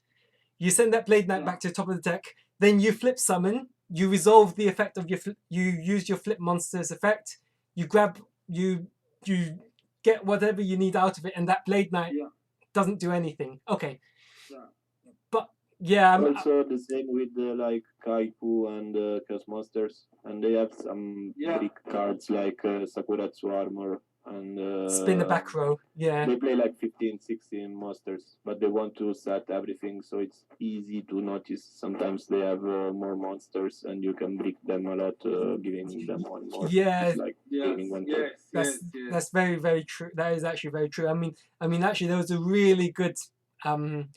I remember watching the match between Don't Copy and Snatch Steel, where the Wing Blast on the Zaborg would have actually been really, really good. And That That- was so powerful. actually, what's that? Indeed, Yeah. Well, actually, what? Indeed does work. No, that was the Nanos match against Snatch Steel. I think, was it? I can't remember now. Mine too. But yeah, but in that case, Wing Blasting a tribute monster to the top of the deck when you know there's no other tributes on the field. If there was no Solemn to negate that, that would have been that would have been really strong. So yeah, I think there's not really much more to be said unless you two want to add anything else. Do you two have anything else to add? Do you have anything in particular you want to say? Or do you want to greet anybody? Yeah. No. I think I don't have very much to say more. Okay. Yeah. Okay. Just about 7 Tools is a card that I've never used it a part of Obelisk, and the only time I used it in Obelisk won me a match against the Snatch Steel Yeah. against Solemn. But I remember that. that is a card that I don't have actually in my side deck. But that was too good. That was too good. Resolving that card destruction, forcing through the card destruction. That helps you out for a bit, and then that top deck Gravekeeper Spy actually. I wasn't sure. I was like, wow, that's game changing. So yeah, cool. Yeah. Anything else? No. I'm sad because I've lost. Fair enough. No problems at all. Thanks a lot, both of you. If you want to drop off, feel free to do so. I won't hold you up much longer. But congrats to theNano for getting his world's invite. All right. See you next time. Thanks everyone. Okay, you Thanks also you too. don't want to greet anybody, theNano? I'm greeting everybody. Okay, great. Fair enough. All right. Thanks you too. I'll speak to you soon. Okay. Okay. See you guys. Bye for now. Bye. Was fun talking. Okay, so I'm going to before the two of them jumped on, I'm going to quickly. Yeah, I think we discussed Templars build quite a bit. Yes. Let's go to Snatch Steel, who actually came third place. I remember he wasn't very happy with the build. I'm not gonna He lie. has a really unorthodox build, I'd say. Yeah, I mean, he actually has a fresh color. He's done a recent deck profile on Jinzo Tonic's channel, so go check that out. Where he explains the updated build. But yeah, I think the interesting part. I thought Zaborg was actually a mistake here. Double Zaborg here, I thought was a mistake here, but it actually came in quite handy for him. For the few times I did see it on stream, even if it didn't win the game, it was pretty interesting. I thought still. Yeah, I think the thing with tribute monsters and warriors is, I think they are not that great in warriors, but if no one expects you to be on tribute monsters, they can be great because people don't play around it. I mean, it's really great, or I think it's only good when nobody expects you to play tribute monsters, because otherwise they will just clear your monster and then you are stuck with the Zaborg.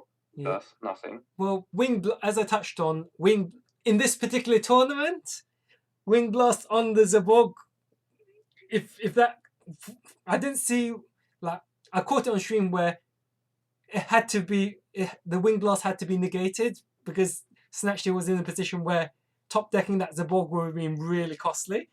But I mean, I guess we don't really say too much about side deck Mobius. which used to be really common back in the day, which now we're not seeing so much. But I think I think Mobius is interesting versus decks like Burn, or maybe also versus very very trap heavy decks. The problem is in the mirror. I think it's quite bad because if it's just bad solemn, you're probably lose the game, right? It's not just that. I find the Warrior Mirror match to be very tempo based. You can't always guarantee that your monster will stay on the field, because especially when you come to siding and you're seeing Smashing Ground and cards that, and even Widespread Ruins, if you run all 3 copies of Surama, you're in a position where you probably never have that tribute fodder, but at the same time you resolve that Mobius, it could be very strong. So True, but it could also be a horrible top deck, right? Because of course, Warrior Mirrors are often top deck wars, and you never want to top him Mobius usually in those. I mean, Nudoria, interesting. I think. I mean, it's a dark monster. I think that's probably the main reason why you run it, is because it's removal. That's a dark monster, and you see he actually runs Sombrero the Dark and multiple Donzalug, but no Mystic Swordsman. And if you've watched the video that he gave with Intentional Xeon, so a shout out to the 2 of them, he says that I would rather have Blade Knight attack over the set monsters. Yeah, sure. If it's not a spy, then it's better to attack with Blade Knight. But if it's a spy, I personally like Level 2 then. It's interesting. I think maybe his other justification was that he's running the Zaborg. So Zaborg would deal with the set monsters. And also, one nobleman of Crossout, maybe expecting more warrior matchups. But for me, I think I still personally think you should run the 2 copies you can run, and you can side it out. But that's me personally, even in the warrior heavy meta. I think another interesting card in his list is Upstart Goblin. It's a card I find very interesting, and I'm not sure if it's correct or incorrect to play. Also, good warrior players are a bit undecided. I know that Killer plays it or likes to play it a lot, while Lucas and Moxies don't really like. And don't forget, don't forget that you go ahead. Sorry. Juve won also an Obelisk with 2 Upstart. Yeah. So it's really an interesting question if you should bring it in Warriors. Because the 1000 life points can hurt you, but on the other hand, if you have like a bunch of Solemns and you kill their monsters with knocks and poke every turn and don't let them get in the game, then maybe the 1000 life points don't matter at all. So it has pros and cons. Yeah, I'd say. I think that's definitely fair to say. I mean, I guess at the end of the day, it's up to you to decide whether you want to play a 38 card deck. Well, 38 loosely speaking, or whether you think that the 2 slots that you can see here for Upstart could be replaced with 2 other cards. So for me, I could see that I would play Nobleman and the 3rd Sakuretsu, but one thing that is also relevant is that one of the main problems of Warriors, I believe, is Royal Decree, and usually Chiron the Mage is not that great in the sideboard because you don't have that many spells. But if you run Upstart, I believe you can run Chiron the Mage in your sideboard to combat Royal Decree. And this is he's not running Chiron here, but I think that's an interesting thing one could try out. Yeah, it's definitely an interesting dynamic. I used to run Chiron, but that was the time where I played a build very similar to what Geisty ran: triple Book of Moon, double Sorcerer, that sort of old school build, until Moxie's kind of fine-tuned the build to adapt to the meta. So I think Book of Moon is just not doing enough versus Chaos Turbo. It's very dead in the matchup. in my opinion. So Upstart is definitely better than Book of Moons versus yeah, Turbo, I believe. yeah. I mean, I think kind of like in the mirror match, Chaos Turbo, you probably do want the Book of Moon to protect your monsters from opposing Chaos Sorcerers, but Sure, but as Warrior yeah, versus Chaos Turbo, you want something that exactly. can interact with their flips. Exactly. So I was actually gonna say that when you're playing the Warrior matchup, you don't really want to be setting your opponent's monsters. You probably just want to keep running over them and using stuff like.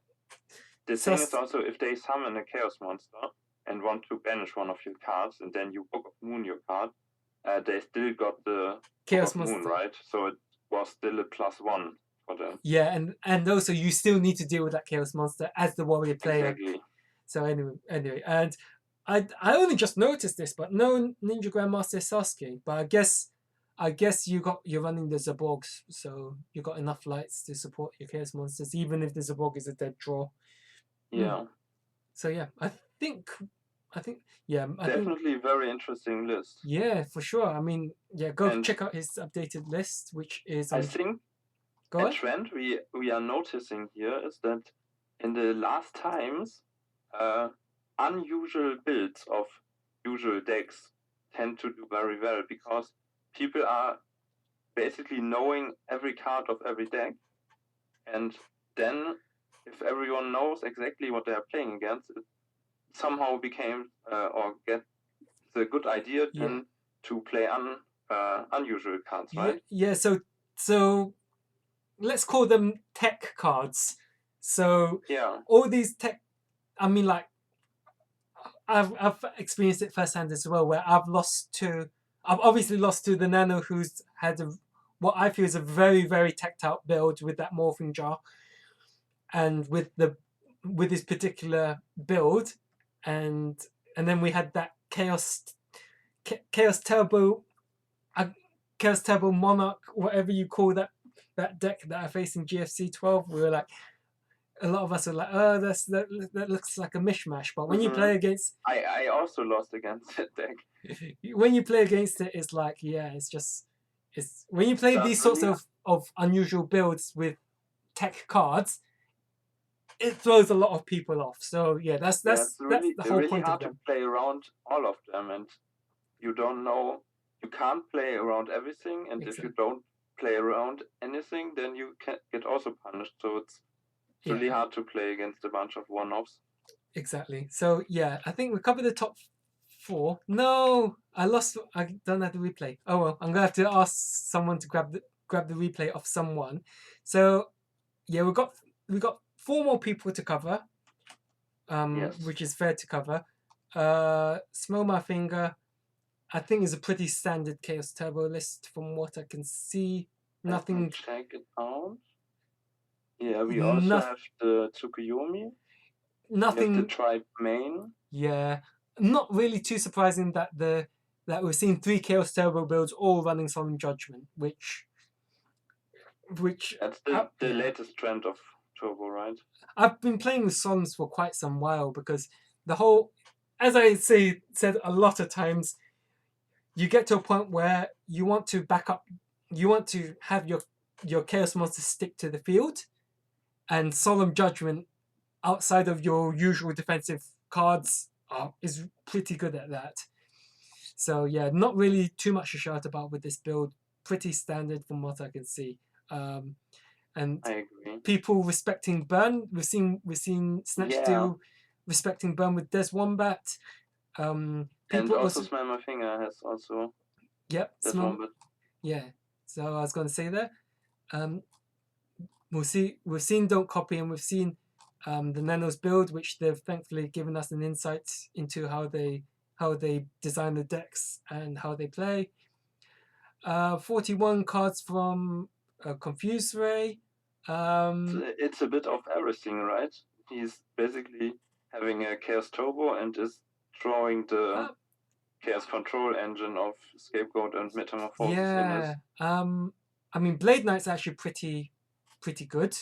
Blade Knight the random Blade Knight always comes in so Like you open the Blade Knight in these sorts of decks, and your opponent thinks that you're running warriors if they don't see Yeah. anything else. So it's really good to throw off people in that respect. And notice here that we also see Phoenix Ring Blast. So if I go up, sorry, I'm going to just have a glance. Yeah, fold my finger, smell my finger went with a pretty standard list. But here we have Phoenix Ring Blast. I think it's pretty. Outside of main deck Gravekeeper Spy, you could easily run this. Kind of like if you drop the Gravekeeper Spy for say the third meta and something else, maybe Then it would be Tsukuyomi. Chaos Control, right? That's basically Thunder Dragon Chaos Control, right there. So, Yeah, true. yeah, pretty standard. I don't see anything special about this particular list. I mean, it's an interesting concept to throw everything together, right? I don't know if it's really better, but it's I mean, yeah, interesting. It's I'm like not trying to get best of both worlds. yeah. I don't think it quite. Oh, maybe it plays a lot better than what we look like because yeah, I just for me it just I don't mind Gravekeeper Spy in in Scapegoat Metamorphosis decks. I just don't know if it's the right sort of fit for this particular build, which is probably could do with it.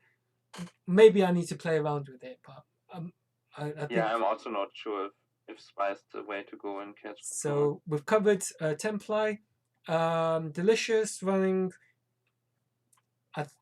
pretty much a standard Chaos Warrior list minus the Sorcerer. LRG Warrior, right? Yeah, minus the Sorcerer. Playing. So yeah, so minus the Sorcerer. So it's pretty standard list. Outside of no Chaos Sorcerer, which I think does make sense in the long run because yeah, you might have enough darks, but there are times where the warrior player just draws a dead Chaos monster, and that's really not so good. Yeah, I also like to cut Chaos Sorcerer from the warrior list at the moment. So yeah, because it's hard to get it off often because you only have so less monsters overall, and you can really break hard if you have, for example, BLS and Sorg in the hand and nothing to get started. That's exactly what I find when I play with warriors.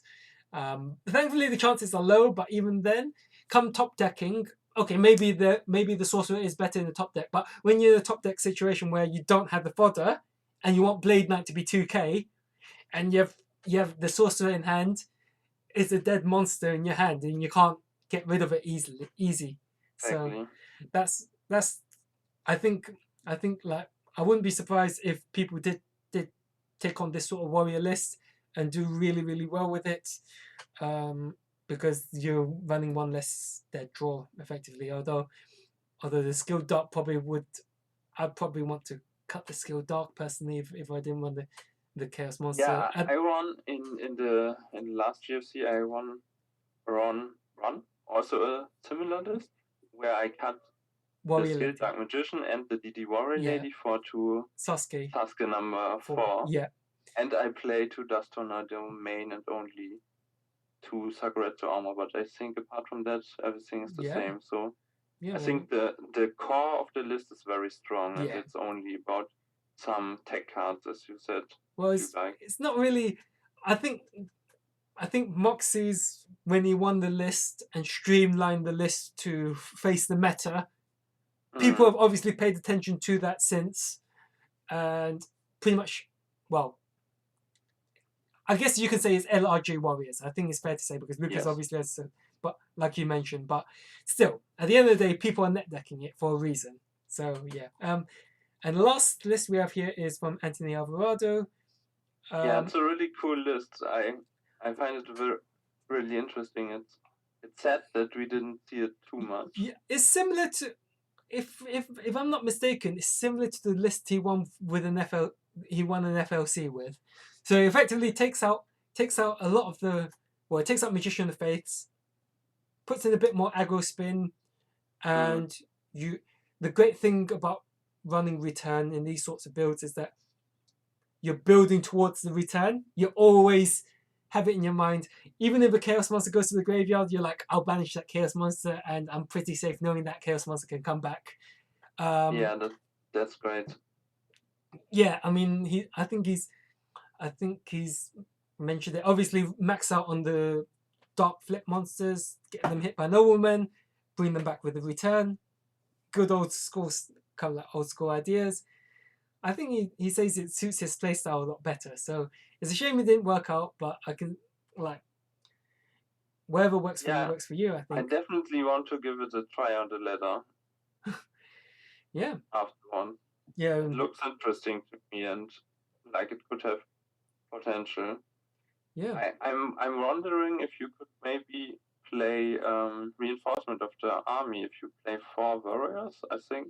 I guess you could. I mean, probably ask him, but I think. I mean, it's like if you play enough warriors, it's like a better upstart, right?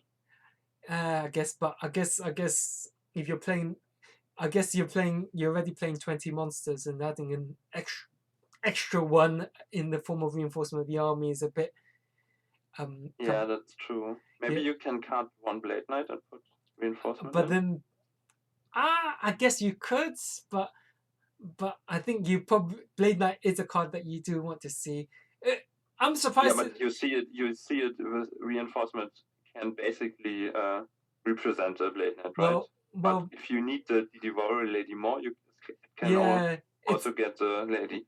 But what I mean is that you want to see the Blade Knight. So you want to see, like, if I wanted to run reinforcement of the army, I would still stick with the 3 Blade Knight because is a card that I want to see. And actually, in this particular event, in this particular Obelisk, it's a shame this sort of build didn't do well because I think it's probably a good in between list to combat this sort of meta. My point basically is that reinforcement of the army is, or having 1 Blade Knight and 1 reinforcement is much better than having 2 Blade Knights, right? Well, because the Blade Knight clogs up your hand. Yeah. And it's also a bit awkward to play Blade Knight when you already play Thunder Dragons. Yeah. So I think it could have potential. I think if I will play this list, I will try it out with 2 Blade Knights and 1 reinforcement. Yeah. Okay. Yeah. I mean, I guess this deck you can either play the flips.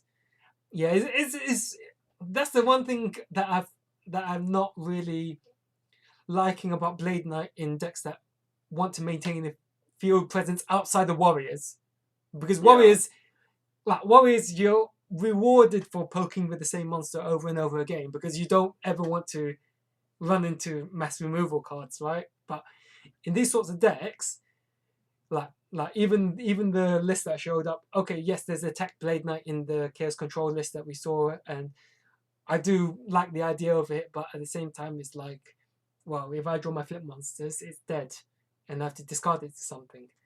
So I guess whatever works best for you. But yeah, I think not really much to say here. I think the only really interesting card to pick out here is how many people have sided in Jargon the Spiritualist for all the decks that special summon like Reason Gate.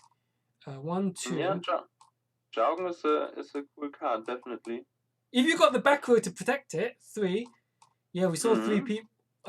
So the 2 warrior lists and the 1 cross between warrior and Chaos Turbo. Yeah, the 3 of them ran Jargon Spiritualist, which deals with a full batch of scapegoats as well. I mean, the great thing about Jargon in this sort of build is that you could potentially discard anything and it'd be pretty good for you. Any monster and it'd be pretty good for you. Yeah. I think that's everything. Do you have anything else to add? I don't have anything to add. Great. Well, I think that's a good point for us to stop the stream. So yeah, thanks everyone for tuning in. Hope you enjoyed it. Once again, congratulations to theNano. Commiserations to Don't Copy. And yeah, see you guys next time around. Bye for now.